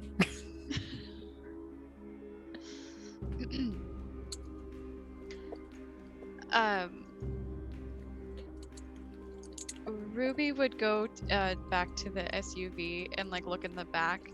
Did we just have like filming stuff in the car, or did we have like luggage too? There is no luggage in the SUV. Okay, so there was equipment, we were just but no luggage. Okay, so we weren't trying to leave. Hopefully, maybe. Okay. So she's just like, okay, I just have my purse, so, and my keys. So I'll bid you all good night. Good night. So you all enter through the lobby and start making your way. It's easy to notice that the rooms 1 through what you believe to be maybe 8 or 9 are on the first floor, and probably 10 through 12 maybe on the second, or 10 through 15. Kind of wraps around. You can't see the backside. And as you move inside, a younger looking man that's sitting at the desk says, "Oh, Mr. Clive, a word if I could." Absolutely. He I need to pulls out talk his to you anyways. I side eye, make sure everyone else is gone. He pulls out his registry. Says, it is my understanding that you had called earlier concerning your room arrangements. I believe you spoke with my father. Yes, Ruby did. Did you just go? Yes, after he had gotten off the phone, I was looking over our records, and it seems that we may have made a clerical error. Mm-hmm. And I do apologize. He had told your associate that you had rented out 6 rooms, but according to the registry, it was actually 7. And I see that on your bill of sale that the 7th one is not on there. Clive thinks to himself, well, that was easy. I was going to try to sweet talk this person into giving me the key. Yes, absolutely. In fact, we lost the key to the room, too. I'm going to need a replacement, please. Ah. Well, we are a small... And he kind of looks around. All right, I'm going to have to give you the master key because we don't have copies. So... If you could get it back to me like real quick. Don't worry. Nobody will ever know. That's good, because if my wife found out, she would kick my ass. She will not. I'll be fast. Like a jackrabbit. Okay. Bring it back within like an hour. You got it. You're the man. Fist bump. If you can't find the key, I may be able to get you a replacement tomorrow morning. Once I get the door open, we're fine. Okay. You rock. I head quickly to room 5, but then I stop and I stare at Ruby's door for a minute. I wonder if there's a bat in the van in holy water. Nope. Going to room 5. All right. So as you enter room 5, And I do actually unlock it, block it with one of those little wood wedges, and then bring the guy the key back. I'm a jackass, but I'm a jackass who keeps a promise. All right. He thanks you very much. You don't see anyone inside. You do see some luggage. I text the person that so far Clive would think was the most reliable. I text Nicola. Hey, Nicola. we did rent room 5. I'm in here. Get over here. Nicola was just kind of stretching, kind of double checking again, going through her equipment, making sure it gets the text message. And just kind of makes one of those faces. Okay. And make sure that she gets her camera bag, packs it with different lenses, filters, anything that she might need. And just kind of slips out of her room and then slips down to room 5. And just I'm sure there's an explanation for this. I agree, but we got to do it right. Turn that camera on. Mm-hmm. While this is happening, Grace would like to knock on Ruby's door. Okay. We'll start with Grace first. Go ahead, knock on. Ruby was just starting to do her nighttime routine of just putting on a face mask and stuff like that from her luggage, and at this point she's too tired to be prim and proper about it, so she goes and opens the does peephole first, sees that it's Grace, and then she'll open the door. Oh, that's just a face mask. Sorry, I don't use them myself. Can I have Come a in. word? Yeah. So, Grace will go inside. She'll close the door behind her, and she'll do the top latch, assuming the hotel isn't too old to have one. Oh, it does. Not that old to where it doesn't even have locks. So, Hey, do you mind if we talk while I wash this off? Oh yeah, sorry, I just freaked me out for a little bit. No worries. So she'll start listening and patting down her face and stuff like that. Do you remember working with a redheaded woman when we got here?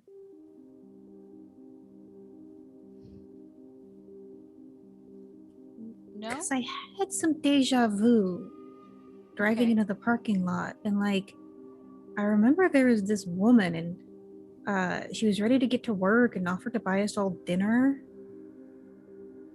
Maybe she's the one who invited us here Yeah, it's to just, investigate the Cooper house? yeah. I Yeah, I guess don't- just let me know if you remember anything. It's just a weird memory to have. I mean, would you mind holding my hand for a moment? Perhaps that could spark something. Okay. I'm not a demon, Grace. You can stop listening to Clive. I mean, I never listen to Clive anyway. I just don't know what this would accomplish, but yeah, if it makes you feel better, sure. I mean, when Bert handed me the piece of paper with the instructions to the Cooper house, I had a vision in the house of us pulling up in the daylight to the Cooper house, and I was excited to get to work, to, dig into this mystery. I remember that feeling, and I remember the house. So, I don't know. It could just, jog something. Give her my hand. She'll hold out and try to concentrate. Try to think of the memory you had, the flashback. And she'll She'll. Okay, it was in the van. We were pulling in. It was during the daytime. I was sitting in the front, and she was behind us, saying, it was time to unload and get to work. And then she said she'd buy us all dinner. So, assuming that doesn't pick up anything for Ruby, she'll drop the hands. It does and it doesn't. Okay. Roll a skill that you feel is adequate with trying to decipher these memories. Something that would give You're you... really good at occult, Ruby. Yeah, Seems that's true. appropriate. Okay. I would either go with occult or psychology or psychoanalyze. I'm also really good at psychology.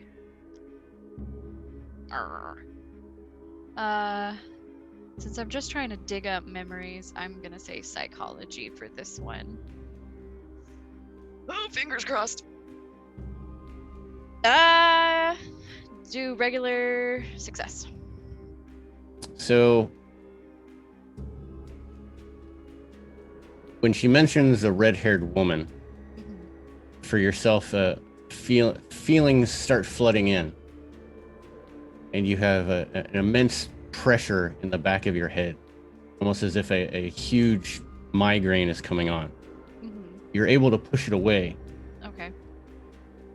Oh, Grace would see that Ruby's starting to like scrunch up her face, like almost in pain, and then seems to lessen just a little bit. But other than that, you get no additional images. Okay. Oh. Only knowing that the sight of this woman brings up pain. Oh, there's a lot of pain here. Oh. She like blinks away, like the tears that were starting to form from the pain. Oh, shit, you okay? Yeah, I'm fine. There's a lot of pain associated with her. I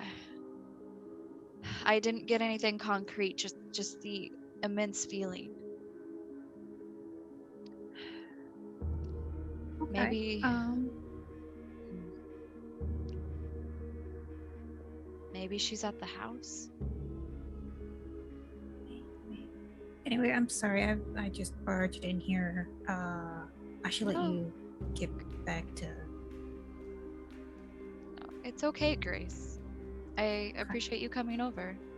Perhaps some of the others might remember her more thoroughly. Or perhaps we could ask the front desk if they remember who we came with. Yeah, I'll ask in the morning. It's fine. All right. I just sort of awkwardly leave. Good night, Grace.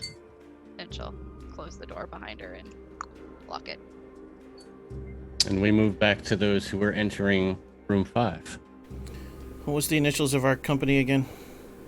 TSF. As soon as Nicola brings the camera up, I like turn the lights off, all but like the bathroom light. And I'm like, Clive Warren with TSF Worldwide here, investigating where one of our companions has disappeared on a ghost hunt. Something terrible has happened, and we must uncover the secrets of this mystery. And we search the room while we film it. All right. Yep.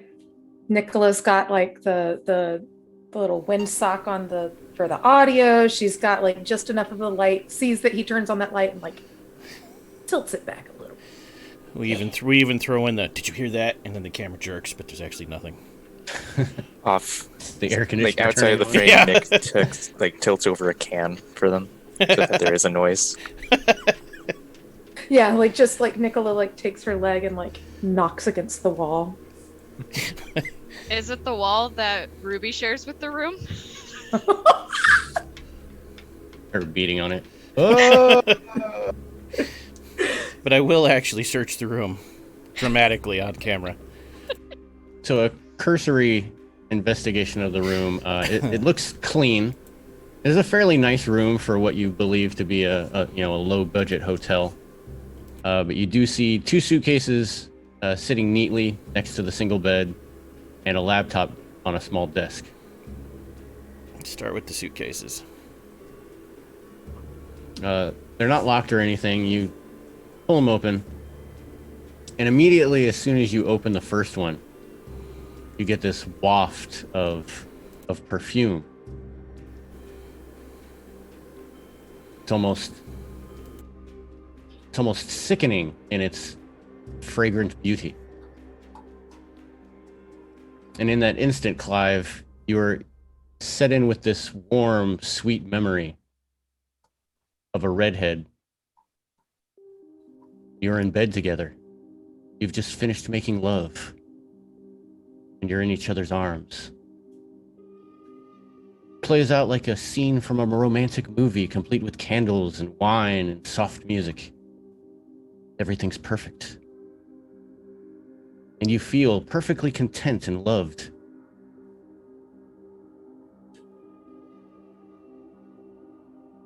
And then immediately it has that movie flash that you guys use so much in your different movies. And your vision goes to a close-up of this redhead's bloody, tear-smeared, screaming face. She's shrieking in absolute pain and terror. Gore continues to pour out of her face and out of her orifices. Her eyes fill up with blood and begin to bulge into their sockets. And then a voice, inhumanly loud and strong, fills your head, causing increased pain, as if your head itself is about to explode. And all you hear is, "Then you will die." Roll sanity.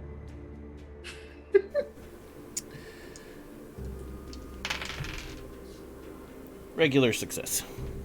You lose 1 point of sanity. Okay. But other than that, you feel as if your head you've been beating your head against the wall for a couple of days. I grab the laptop. I look at Nicola because I probably just kind of stopped talking. I'm like, cut. I exit the room and I start pounding on Ruby's door. Nicola just kind of has that moment there. Did Clive have any reaction to that at all, or did he just like blank face? It was like blank face. Ruby is like, has her like hair tied up in like a little like bow, like she has like her nightie on, and she gets back up, peephole, unlocks it. Yes, Clive? And like kind of like muted. Yeah, I know. Oh. I said, "You're not the demon. The demon has my girlfriend. Let me in." The redhead? Yes. Thrust laptop towards you. Okay. She like catches it, and like while she's like opening the door for Clive to come in. And like she looks out and she's like, "Anybody else?" Nicola's like awkwardly following. Nick kind is of like- following Nicola. and Nicola has that moment like Dwight from The Office. She's like, "Oh Jesus Christ!" You want to Right. come in too? Hi, Nick. It seems like everyone's here. I feel And like like- Ash was in room 9 and just kind of walked off to their room and like Already asleep. and is already laid down and is just like, this has been a hell of a day. Maybe I'll remember more tomorrow. That was Ruby was trying to sleep. With like a vomit of words, Clive is like, "Yeah, you're not the demon. I'm sorry. I thought you were the demon we got in room 5. She was in room 5. She's dead. Here's the laptop. Do your thing with the medium. Okay. Get some visions from the computer." That's Nick? how that works. Nicola, would you like to come in as well? Sure. Yeah. Nick, why don't you knock on Grace's door? She was just in here. Okay. All right. Nick goes over and knocks on Grace's Sorry, door. Ash, you're too far away. It's like what, and Nicola, being the way that she is just kind of like, isn't there someone else too? Ash is with us. Oh, Go, well, since go it's a get part- him. Oh, okay, gotcha. Go get them. Boom, boom, boom, boom, boom. Open up, police! I know that's you. Oh, hey, how you I doing? recognize your voice. Were you asleep? Almost. Wake up, spooky shit's happening. Let's go. Oh, all right. I'm spooky shit patrol. Here we go. Go gadget spooky. Yeah, Go, I'll like throw on a robe or something and Nice. For those from Target? But they actually I don't- have their own robes, but they're just very short. So it like comes to Ash's like hips. Yeah. Does it have Okay. like, is it like the silk with the dragon on it? Cozy. They're actually very soft. Race. What? I'm awake. Opens the door. She's just in like boxers and a t-shirt. What? Spooky time. Come on. Okay. As soon as Grace walks in the room, I just whirl around, grab you by the shoulders, and I'm like, there's some spooky woo shit going on. Sit down. Okay. Jesus. Let's wait for Ash and Nicola And to just- come back. Yeah, Nicola is like no lie, like still like checking out that thing and is just like, I don't sleep in a robe. People got robes. I need to get a robe. And it's just like making their way. We're all making our way back there and just kind of like guides Ash in, guides them in. If he's still wearing the little kimono nightgown, like my word vomit just stops, and I'm like, looking good, Ash. And then the word vomit resumes. I might Hey, need it's what they more had. than just her laptop. If you have some of her personal effects, it would make it more powerful. Suitcase. Can you Nicola. go grab it? I could try breaking into the laptop.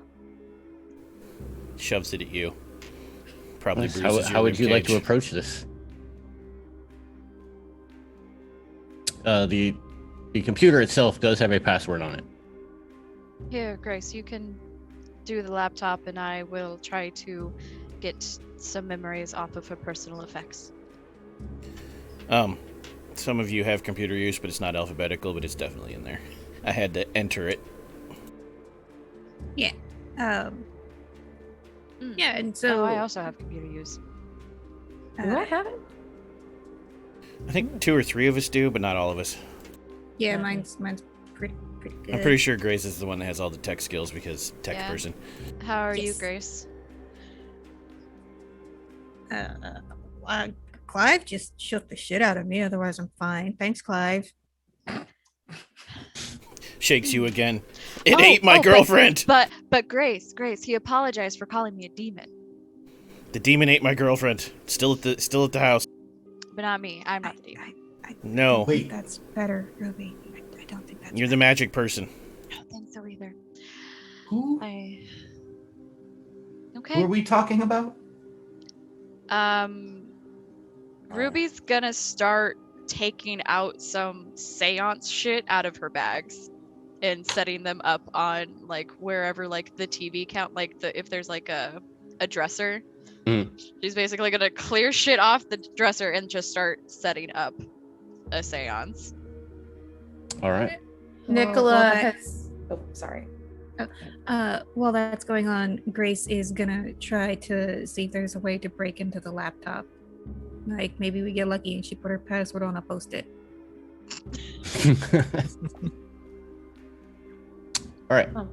We will do this twofold. Clive says, "Try Clive is a great lover."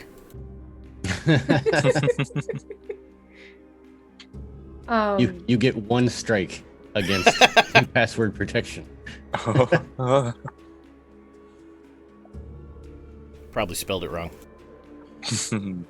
Yes. Clive. One is a good lover. £. Yeah. So Clive, Grace, go stop ahead that. and roll the computer use. Okay. Clicky clicky. Oh, that's pretty good. I mean, yeah, 55 out of 76. So it is a success of some type. All right. It takes you a while, but you are able to get into it. In that time, yeah. Clive will actually regale the entire memory. And that probably sounds like nonsense. He does anyways. Oh shit! Like I kind of remember her too. Like not that explicitly, but she did offer to buy us all dinner. Do I remember her at all? No, Would Nicola remember her at all? not yet. Right. So And nothing for Nick. Yeah. Other than what everyone else has told you, no memories surface. Like seriously, you're pulling my shit that there was a 7th, right? I just kind of gesture at the room and the suitcase and the computer. No. There was a 7th person, and she has or is experiencing great pain. I'm gonna start poking. I get really around. into the seance plan. I'm gonna start poking around in the laptop. Recent files mostly. I'm gonna reset the password so I can break in again more easily. Did we But get her recent name? files, emails, things like that. Yeah, we You don't have not gotten her name yet. Can I- Grace, I need her name to be able to properly call upon her. Over in the other room, as I'm grabbing the luggage and everything, am I able to use spot hidden again to see if I can find any other personal effects, like laying around, like, I don't know, maybe a wallet or a purse or something? Sure. I'll try it. Big money. No, that's the same number. Yep. Nah, she seems pretty basic. These clothes are kind of, not my style. Lots of leopard print. Is that what Clive's into? Okay. Yeah. In the luggage, you find We say leopard print. pretty much the like you said, pretty much the basic stuff. Clothes, toiletries, a Stephen King paperback book. Mm-hmm. Trying to see if there's anything else that might be like psychology of the Stephen King book. No. She calls out to Nicola. It has to be something personal. Cherish, Stephen. How worn out is the paperback? Was this bought at the airport or? It probably was. Okay, And so not that the one. most worn out leopard print pants. Like Nicola being Nicola is like, okay, something personal. Pulls out underwear. It's pretty personal. About as personal as it gets. So Nicola takes out the underwear and the toothbrush after hearing what Savannah has said. Not Savannah, sorry, what Ruby has said. Zips the rest of the bag up and like drags it behind her and comes in as like, is this what you meant? Not exactly, no. Then still manages to hand over, like, is like handing over the toothbrush and the thong. She'll go grab it. I mean more sentimental. That perfume is really strong. Is there a pure perfume bottle in there? There is. Try that. Let's try that. And who has the strongest memories of her? I mean, I just remembered her being in a car. Sounds like Clive's memories are a lot more intense. For you people just joining the show, we apologize for throwing all our in jokes at you, but Clive whips around with 2 girthy candles. He's getting ready for the seance, and he's like, me. Like, Okay, thunk. thank you. Nice choice. She'll put the bottle into the mix, and she will have Clive right next to her and joining hands when she starts. Very quickly, before Ruby starts, can Grace at least get a name? Oh, yeah, going into Grace. emails Yes, or I was Yes, actually that's- yes, I was actually just about to get to that. I was Okay. letting her finish her thing. Thank you. So what you find in the computer is initially a lot of steamy emails going back and forth between Clive and one Lynn Cartwright. I'm not going to read any of those. Just nope, scrolling down. All right, there's a Couple signature. of them have attachments. Not opening them. I see. There's also a lot of email correspondence between Lynn and Mills Foster Studios located in Los Angeles, California. As you follow that kind of paper trail, you're able to tell that they're a small production house that produces TSF. Okay, so Grace will look up from where she's working, like, hey, does the name Lynn Cartwright mean anything to anyone, especially Clive? No? Do it. Do not. Never heard of them. Maybe they're a competing studio. Oh, maybe they're gonna buy us and we're gonna get rich. They are in California. Everyone in California works for Hollywood, right? Maybe we get dental. Oh. Was she like the manager of the show? She managed me. Possibly. Like, there's a lot of emails between her and Mills Foster. Okay. Grace, make a spot hidden. Ooh. I'm okay at this. I am not. I'm probably just like trying to figure out, like, okay, this is terrible. Yeah, so there's a I lot want of files. to unsee this picture. How do I delete it? A lot of files. The one that I wanted the roll for, you glance over. However, there is one file that is labeled TSF. Oh, that's helpful. When you open it, it has a number of different expense reports, travel arrangements, and production notes. Seems like Okay. she was the manager. It does seem that way. I'm gonna look at the production notes. Like, is there any clue as to what we were doing here in Michigan? So when you open the production notes, you see a number of different like PDF versions of newspaper clippings.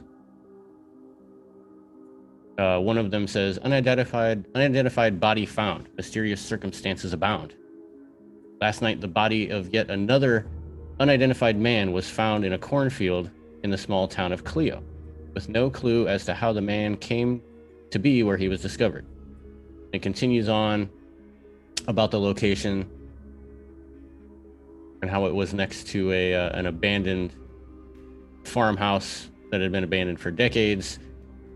Police have no idea what's going on. Okay. I will continue reading while Ruby does her seance thing. All right. So we will cut to the seance. For those who would like to participate, please join hands. And she's she's lit all the candles, and has the perfume bottle. And then she starts the seance. Nicola's like, oh, just a moment, and like snaps fingers at the Ash as the co-host is like, come on. Well, yeah. Also- I was in we're Put on a like. Did anyone like digs through the luggage to see if maybe there's like something a little more covering, like leggings? Nick grabs the leopard print pants. Hey, we're sitting at a table, right? We're sitting at a table. I don't think there's a table in You my can kind in of the hotel makeshift room. table it. All right. It does have the little ottoman. There's a mattress on the bed. All right. Blanket. I mean, a comforter. whatever. Yeah, Anything. blankets around it, and Yeah. Nicola is trying to get the settings and everything right so that it catches the light right on the camera. Also, I've been joking about this in the side with a fellow Michigander. I'm from there in real life, and I keep forgetting to tell you, Dwayne, it's Clio. Oh, is My it? bad. Carry on. Sorry. It's Sorry, fine. you're in I was gonna say Clio, we are Michigan. in Michigan, so litten the candles could be correct. Could be. I mean, I thought it was a reference to the Miss Cleo, the psychic hotline from like the That's 90s. what I thought. It's actually the real place, and the author's from Michigan, which is not part of our show. Thank you, author. So sorry about the mispronunciation. Yes, sorry. Sorry. So she'll Ruby will give like one last glance up at Nicola, like, we good to go? No. I'll film an intro talking about how we're looking for. Sorry, we're trying to reach out and find contact with our last missing member of our party after waking up and hardly remembering a thing. What will we discover? Don't worry, we'll fix it in post. Yeah. Sorry. And then she'll give who's ever on her right and left, I'm assuming Clive's on one of those, she'll give each one a tight squeeze of the hand and then start. And she's like, I call out to the spirits. I'm seeking to speak with a dear friend, Lynn Cartwright. If you could bring her to us so we can find out her fate. Now, you've done seances before. Mm-hmm. You Yes. know and understand how they're supposed to go and how long it usually takes. If you're sitting and waiting for a response, the time seems to start to ebb by 10 minutes, 15 minutes. You ask a couple more times. Mm-hmm. And she like reassures everyone to just be patient. Then you start to feel, you specifically start to hear a female voice. But this feels different than what you have ever done before. It seems so far away. Usually the voices are far because they're traveling, they're traveling towards the other side. But this is much further than you've ever heard. You can't quite make out what they're saying. She calls out, can you get closer to us? You're so far away. Or very indistinct words, sounding as if they're moving away.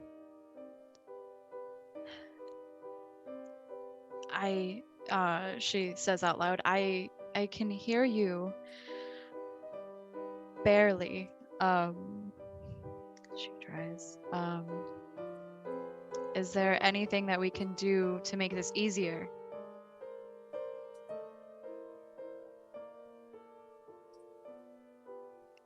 As Ruby is going through this and trying to commune with the spirit, all of you that are holding hands start to have your own feelings. You don't hear the voice. You get a sudden nervousness in your stomach, as if you have butterflies. It's almost nauseating at first. Who is to the left of Ruby? Me. Clive would not be on the right.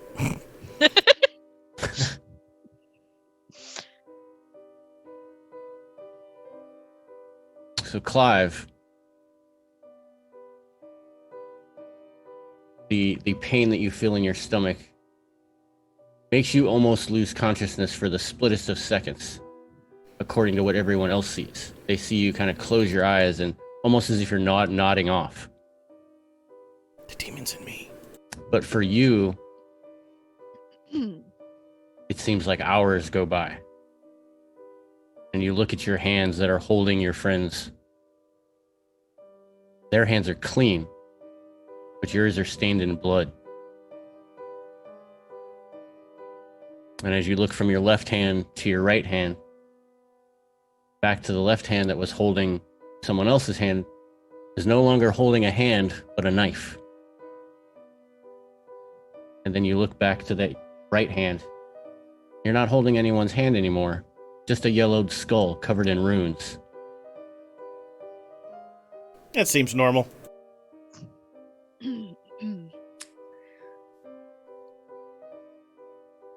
And then sadness begins to fill you. But then that immediately goes away.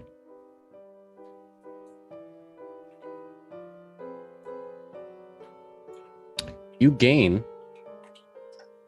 plus 1% in mythos. I assume I then lose 1 point of sanity in recompense. I need you to make a sanity roll.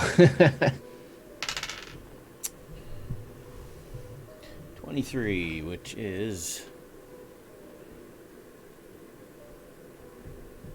not a crit success, a regular success. Regular success? Yes, lose 1 sanity. And then you will get something else later. Now, who is The to the demon right? out of my stomach. Who is the right to Ruby? Say Nick. I think that tracks. So Nick is to my right. I was assuming I was on the other side of Clive Oh, from Ruby. Well, let's go with Ash. okay. We'll move to Ash. And as you see Clive kind of snap to after his couple of seconds of falling asleep, you feel yourself doing the same thing.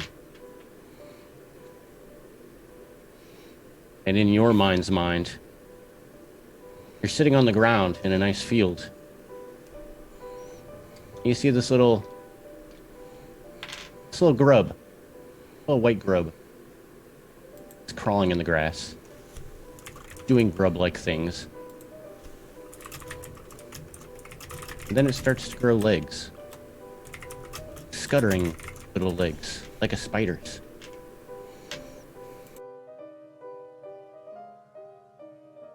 And then almost cartoonishly, as it squiggles around and scuttles across the field, it multiplies, almost comedically, as one pops out of another, and then 2 pop out of them, and multiply, until this writhing, scuttering mass is now rolling over the plain. You sit there in awe. I like my vision better. Yeah. You can keep that. At one point, they just become too numerous to count, and they stretch out as far as you can see into this field. Are they like consuming away from me or towards me or all around me? All around you. Hmm. And soon the field itself is nothing but a squirming sea of sickly, pus-colored life. There are millions. And you know that they're waiting for the time is right to spill forth from below into the sunlit world above. These little alien creatures, they don't repulse you. And you have some feeling deep, deep within you that the reason that you don't, because you are one of them. You also gain 1% to mythos. Now we And know make who a the sanity demon roll. is. Yeah, right. And make a sanity roll. 43 on a 55. So you only lose 1 point of sanity. Where is Mythos? Bottom left of the skills. Cthulhu Mythos. Yes. Oh, I see. Yeah, Cthulhu mythos. 1% meaning just +1, right? Yes. Yeah. Yeah, in this game, that one rarely goes super high, and it's rarely rolled. It's just a way for Dwayne, like, if we ask questions, to know if we know the answer. Yeah. Simply because for every point you gain in Mythos, you have to lose a sanity. So Yeah. or more, Yeah. depending on how good you are. Who's next? So I would like to establish that Grace is not in the seance circle. I didn't to the think that you side, were. going through the files on the laptop, and at some point she'll look up like, hey, y'all done with your spooky woo yet? Nice. Nicola, I think Nicola, Nick was in there. Nick was in there. I Nick think is in there. was Nicola next. like hears that and it's just like, Don't mess up the shot. oh my god. Oh, we have to edit that out of the audio too. And Ash just already like, fucked up their take.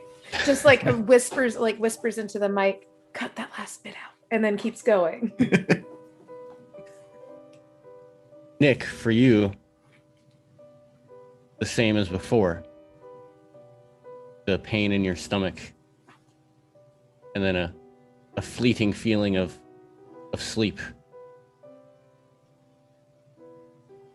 But when you come to, or at least when you think you come to, you find yourself in a cave. A sealed cave. It seems that the water that has moved through this cave has sealed it many, many years ago, making you part of that wall. And then all of a sudden, deep within that resounding, haunting bellow of a cave, you hear an echoey call. As you want to scream, your jaw itself drops away almost unnaturally. And hundreds of tiny, featureless people, little nicks, start to run up through your throat and out of your mouth. Thousands, tens of thousands of little nicks pouring out of your face. They all link up, head off en masse to some unknown location, harking to the call of heaven knows what. Make a sanity roll. Wow. That is actually in the module, but I changed that a little bit just because it was Key. Another one of Key's characters has little people as well. I would also like to say your descriptions have gotten so much better and they're awesome. There's a 14 versus a sanity of 70. Wow. You're okay? Probably because Nick doesn't understand that. Nick was just like, bad donuts. It was creamy peanut butter. Damn, I knew better. Yes. So you are actually okay. I knew I was Your mind, allergic to your creamy mind just peanut writes butter. it off as the strange, girthy candles. Mm. But Ruby, Mm-hmm. you get it the worst. Mm-hmm. I was waiting.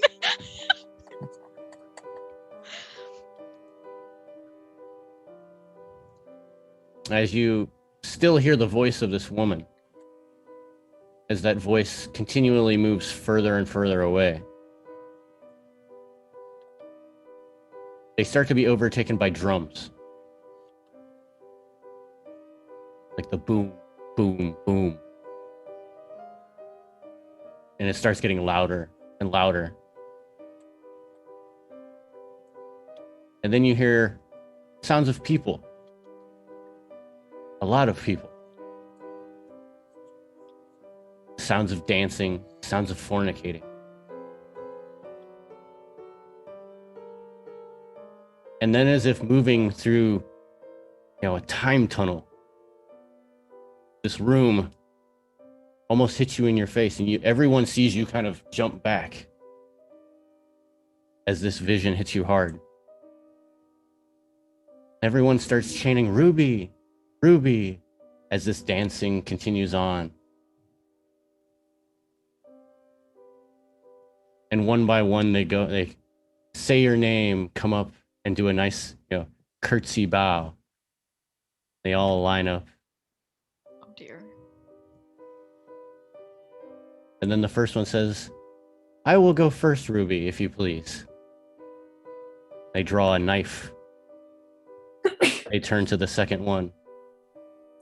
Slit the second one's throat. For you, Ruby.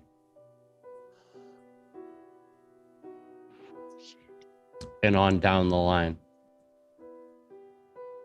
One killing the one next to it. But you care not for this worship.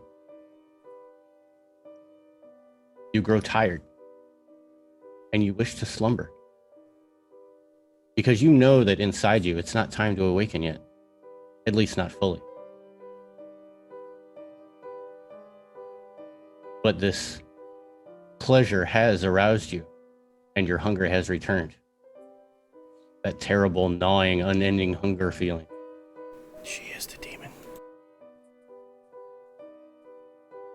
As the killings continue, you realize that these people aren't people at all. Merely your own ebony spawn.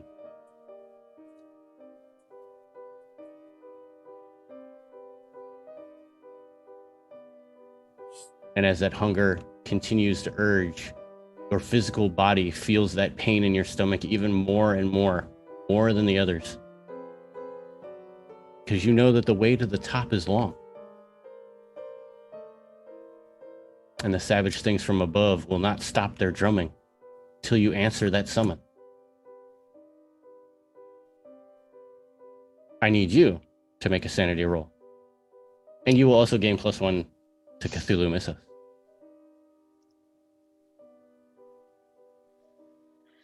So still a success. Okay. Success. Awesome. You only lose 3 sanity. Ah! Why does this always happen to me? Not the medium. Okay. And again, because you got it the worst, as your brain is racked by these sights and sounds, you can feel that you almost feel happy for the splittest of seconds as you saw these visions, almost wanting them to come to fruition. Oh dear. Okay. But then you hear that female's voice again. This time, loud enough to be heard. She says, turn back now. These are all lies.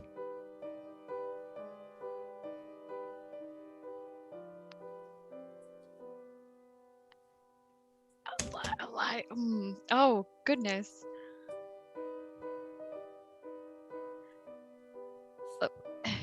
What happened to you?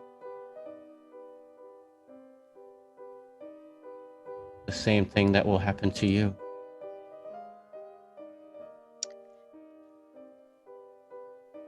The same thing that will happen to all of us.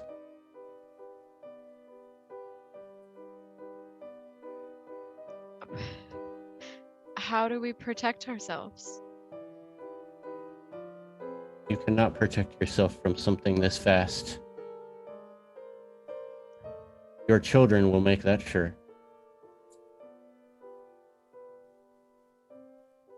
My children?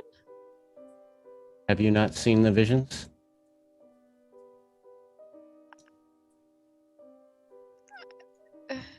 I mean, right now I saw them, but that's it's not me, right? Oh? Maybe not at one point. But that time has passed. You have changed. Your venture here has broadened your horizons, opened your mind. Did I hurt you? No.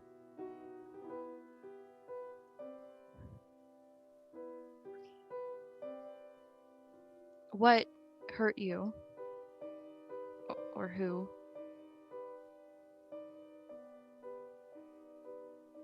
And at that point, she does not answer back. Okay.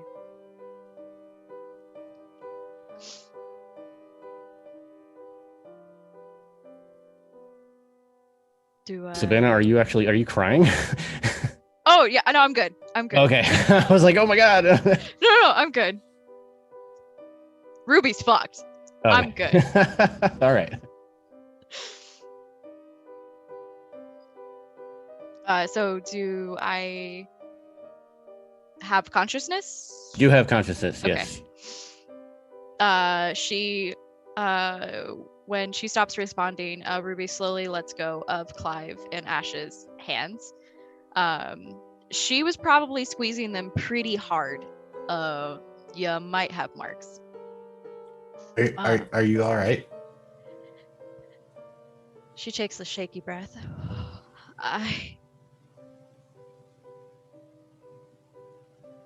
She told me to turn back.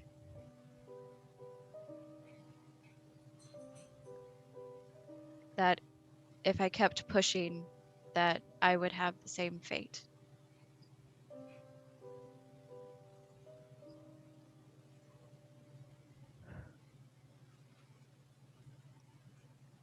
Is everyone else okay?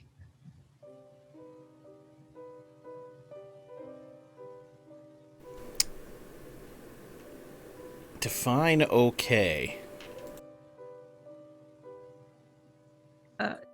In the background, Grace looks up and like steps around Nicola to get I'm sure it's a hotel room. They've got those little glasses.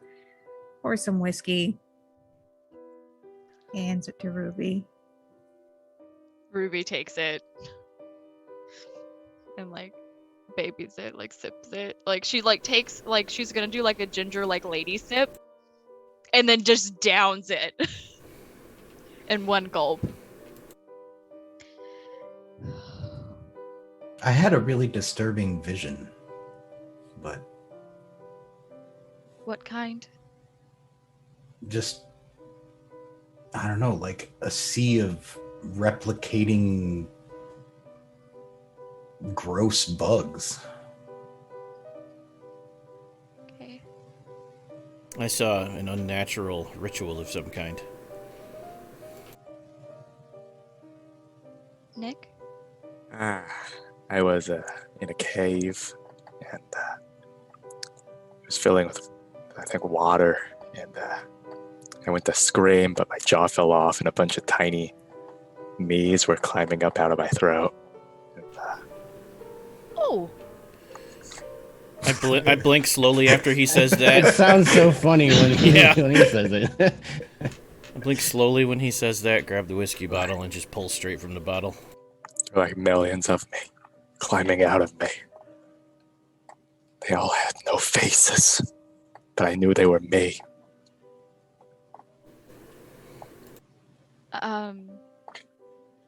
She like looks over at Clive. I'm not a demon. But I also had a vision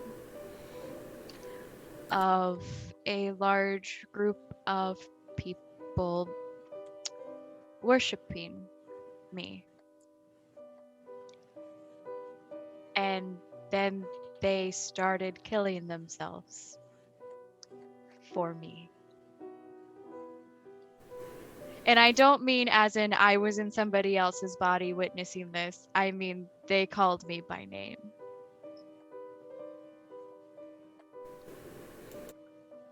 I'm starting to think the demon got inside all of us. Yeah, come to think of it, I feel like I felt I was somehow the sea of bugs as well. I was the master of ritual ceremony. Grace. I was climbing out of Googles- myself. I just hand you the bottle. Thank you. Grace starts Googling EPA water quality reports, Southern Michigan. Nicola is like doing her best to kind of like do the quick zoom catching every person's story and like getting the close-ups on faces, and but the whole time like behind the camera her face is very much just like There was something else she said. She said coming here awoke something in me. And that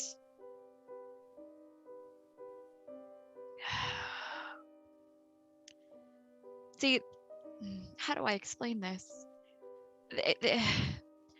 The people who were killing themselves,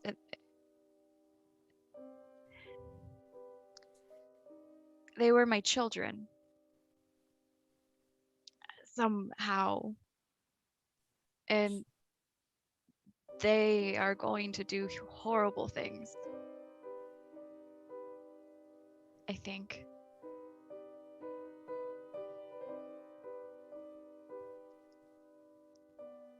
Now, while this whole ritual, the seance was going on,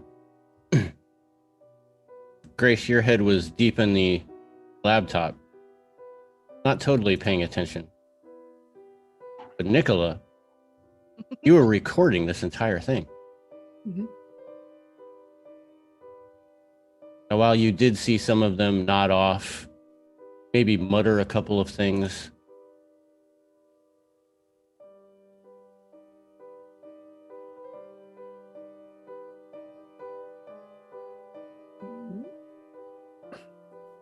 what you actually see as you're looking around, filming one person, filming the other, you see tiny undulations in their body, almost like spasms, each one in turn.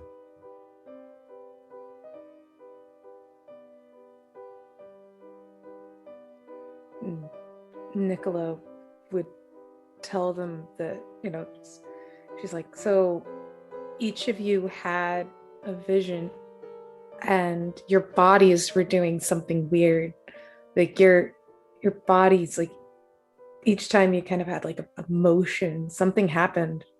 Something happened here, man. Nicola, can Just you show trying to me? escape myself. Yeah. Give me a second.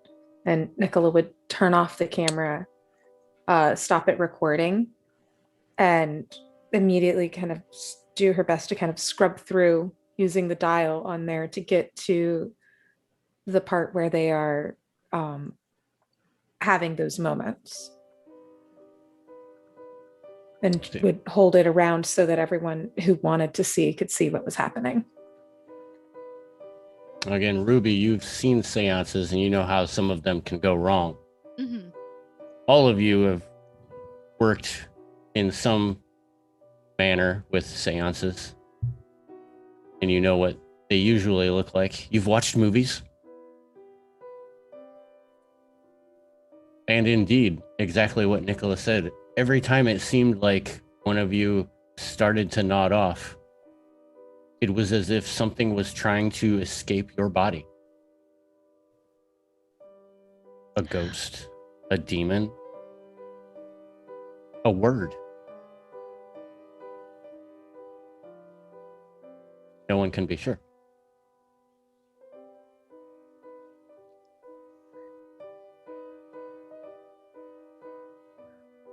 What does it mean, Ruby?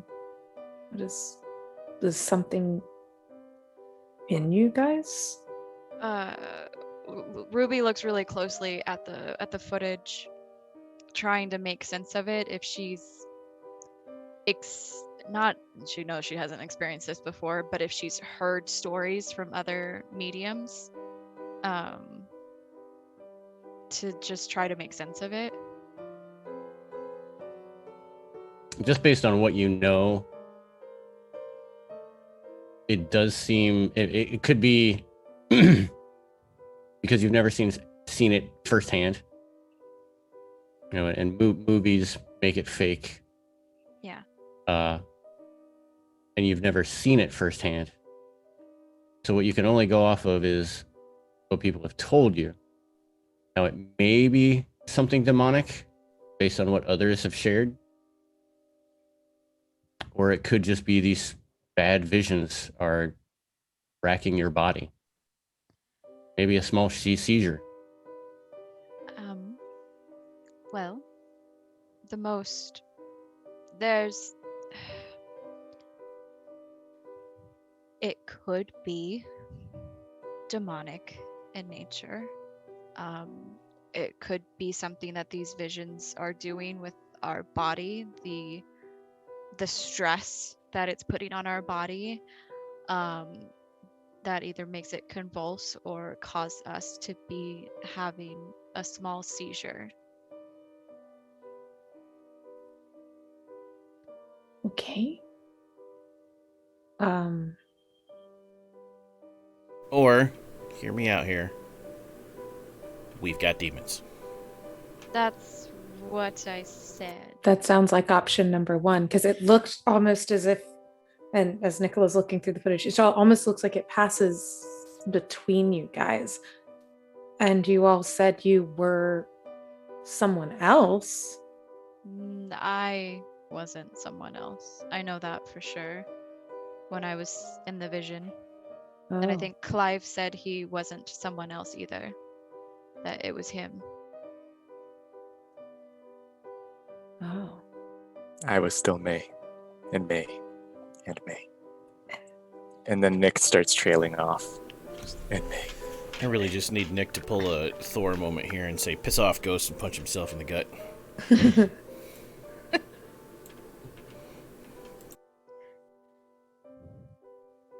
Another thing, Grace, that you do notice as you were mulling over more of the computer, not to play down the seance at all, but you continue to find more and more clippings of either people going missing, unknown bodies showing up,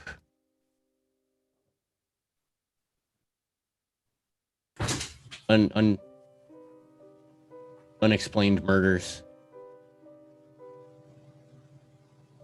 And then the very last one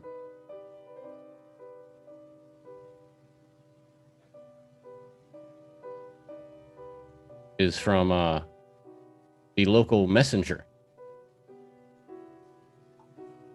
It says, "No horrors for local haunted house." The very first paragraph. In case you missed it, our very own, they said Clio, right? Yeah. Correct. Okay. Clio was all set to be the site of a horror movie made by a production house from Canada called Seven Gate Films. The star of this show, the long-rumored to-be-haunted Cooper House. And then it goes on talking about the production agency in Canada. However, it reads that something had happened.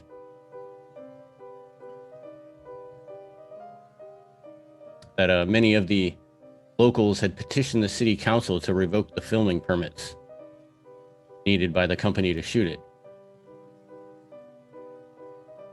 And their reasoning behind it was that because it was going to be a bloody horror movie, it was the wrong kind of image that they wanted for Clio. So production was halted.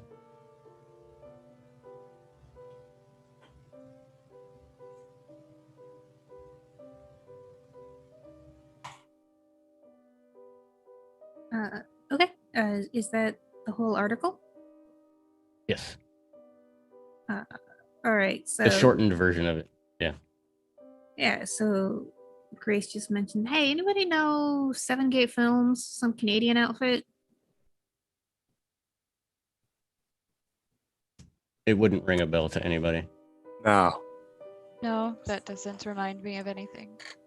I No. don't recognize the Not name. at all. Not me either. Yeah, no bells. I guess they were gonna film a horror movie here, but then they decided not to, or the town decided that they couldn't. Probably saved their lives. Do you think that's what brought us here? Or Maybe. whoever she was bringing us here? If she was someone in film, do you think there maybe some auditing bureau or investigation group? Yeah, I mean that might be why we were sent here. But there's all like weird people turn up dead, like not townies, but people that nobody know. They just like they're dead and they're here. Oh. And so, there's nothing deeper about that. So the production was canceled, and we end up here with someone from LA, and it's just wild. It's just like Nicola's taking a moment to just kind of process everything and just trying to piece it together. Do you think any of these people were here or part of whatever ritual you were all, or some of you were experiencing? And looks over towards Clive. Yes. Maybe? I don't know. I don't know either. We're gonna have to go back to that house. Yeah, that's definitely what it's looking like. I think we should find out more before we do, though. Clearly we weren't ready last time.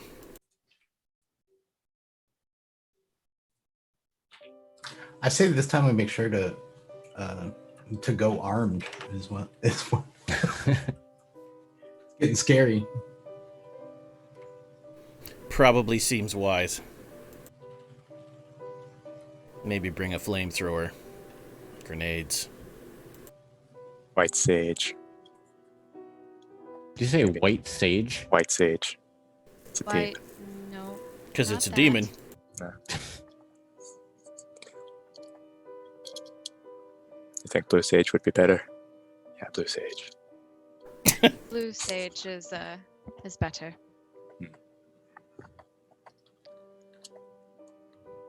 Well, you have learned many things this night. Your bodies grow tired.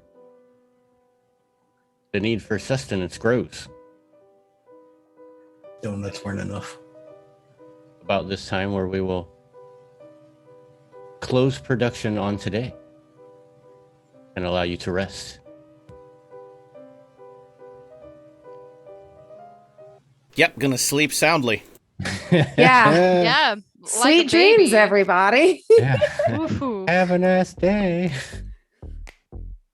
Thanks for the Yes. follow, Heartbeat Dice. But we will leave it here and allow you to mull over what you have learned in preparation for next Friday.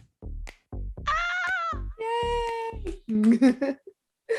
Hopefully you will be able to uncover the reasons why you're in Clio, who the woman was, your relations to her, why your stomach always hurts. Probably the donuts. Probably the donut. That's why. Why did you go crunchy? Ruby doesn't man? have that excuse. I mean- I didn't eat the donuts. Oh, Just think you're hatching something. Ooh. Mm, That doesn't sound very Cthulhu at all. Sideways That eyes. yeah. Nah, I'm gonna go with the donuts for that excuse. definitely the donuts. I mean, you were in a car accident. You drank strange things at an old couple's house, and you had donuts. You probably just got to go to the bathroom. Or we just got a nap for a while. Exactly. So make sure that you guys join us next Friday to see what happens. However, if you guys are looking for other terrifying tales, make sure that you check out Ellis today. So we have. See if he can do it. Oh, God. All right, here we go. Mm-mm-mm. There'll be a test on this later. Tomorrow, Saturday. So we have Mage Technocracy from Invictus with Love, Saturday evening. Unknown Armies, Sunday afternoon. 2, And we also have Tales of Terror and Damnation with White Walls, our mage and crossover on Sunday. 3. We also have the Scarred Lands one-shot, Dark Voodoo on the Bayou, on 4. Tuesday. And on Thursday is the beginning of Alien the RPG, Acid and Ice. You succeeded. Only one left is to tease the one for the end of the month. Oh, yeah. Warhammer. Nope. You were so Oh. close. Simba Room. Simba Room. Ah, dang it. If you're not getting water this month, Dwayne. Sunday afternoon? Sorry. Nope, Saturday afternoon. It's afternoon. So don't forget about that one. I messed up. I've put it in my notes. But if you are looking for awesome adventures, make sure that you check out Dune on Mondays, our new Fallout adventure on Wednesdays, and of course, 1 hour after this, punching Nazis. But be sure to check out our website, vorbaltales.com, to see our calendar, social media links, and recaps to all of our partners and affiliates. Check them out, purchase awesome stuff, and support the show all in the same process. But players, let everyone know the next time that they can catch you and what cool things you do outside the show. Okay, hello everybody. My name is Rachel. Stolen Fires, pretty much anywhere on the internet. And you can find me in 59 minutes, right back here. A game that I did a whole bunch of work on, more the Cinematic Universal Gaming System, is on Kickstarter currently. We're about, I think like 83% of the way there, so close. I'm going to be running a genre that I wrote. It is called Punching Nazis. Guess what you get to do?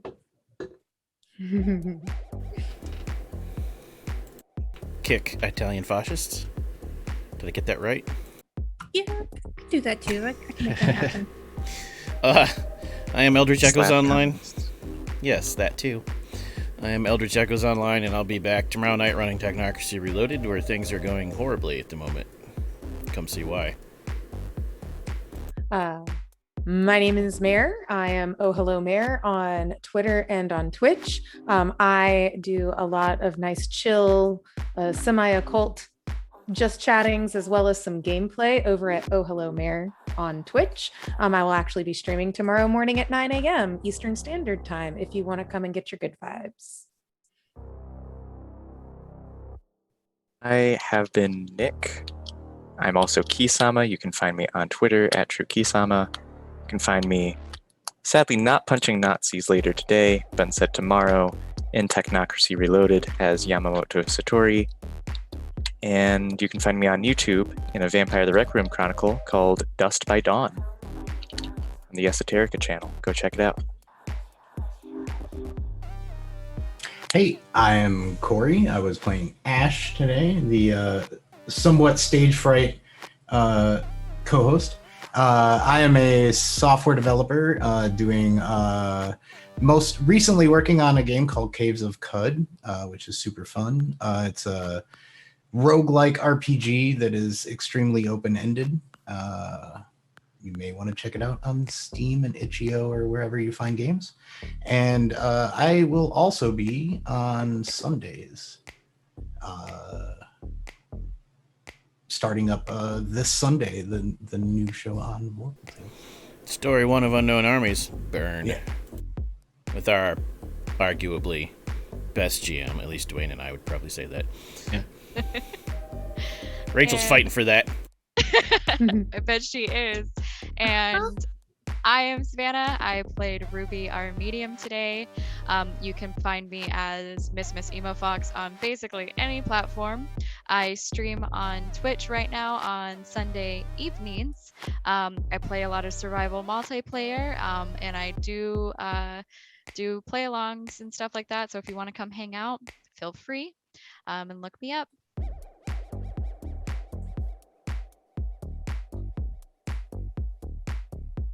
Oh, that was the last one. Yep, I'm the last God. one. That's us. I gotta get used to all the new faces and the amount of time that it takes to do the round robin. Awesome. If you are new to Vorpal Tales, we do votes. So, players, please choose a player that you enjoyed the most. Give a short reason why, and give them. What do you guys usually do for Call of Cthulhu, Tyler? Audience and player votes are usually worth the same thing. Call of Cthulhu has both bonus and penalty die, which lets you reroll the tens place, take the better or worse result. So if the audience gave you a vote, you could penalize. If we get the vote, we can bonus. There you go. So each vote will give you a bonus to what Tyler just said. Rerolling the 10th place. Basically advantage on a roll. Yep. Yeah. So we will start with Rachel, same order.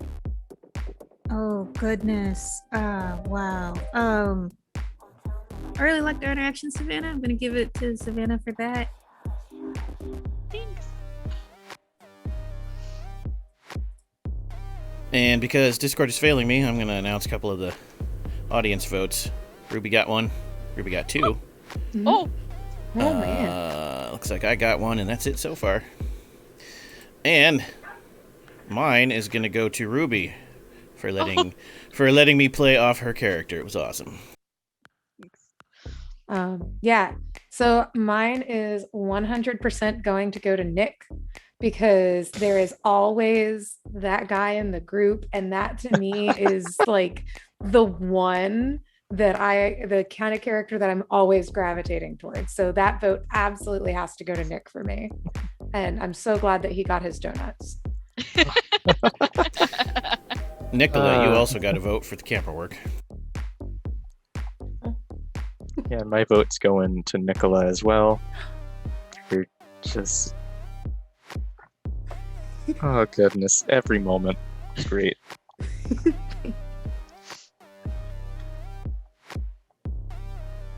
You are muted, Narf. The joy of mute buttons. I think I'm gonna throw mine to Kisama for the donuts, and really just everything. I'm feeling Nick. Nick is. It's the vibe. Yeah, it's a good vibe. There's always a Nick. I gotta say my vote goes to Tyler. I really had a lot of fun playing off of your character. Thank you. Very much enjoyed his jerkness. Just so everyone knows, that is very against type for me and was done on purpose to surprise people, and it worked.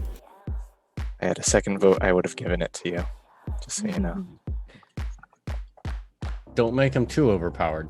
It doesn't matter in this game. That's the beauty of Call of Cthulhu. Yeah. Stop It all goes giving to- the storytellers votes. That's dangerous. Tony always gives me votes. Because Tony's awesome. Tony. Tony is the one person I can count on to give me power. Yeah. Awesome, but very awesome being awesome to each other. So, audience, thank you again for stopping by and viewing our viewiness. We will leave you with a safety note of the evening. When staring into the cosmos and looking for answers, make sure that you take someone with you, because it's never fun to go insane alone. Goodbye. And don't leave yet, because we're going to find someone fun to raid, so stick around if you want to Oh, are join. we? Yeah. Don't go anywhere then. Because it's an early Go game, and listen then to what I actually said. people still playing, yes. But for now, we will leave you with our calendar. See you next week. Bye. Bye.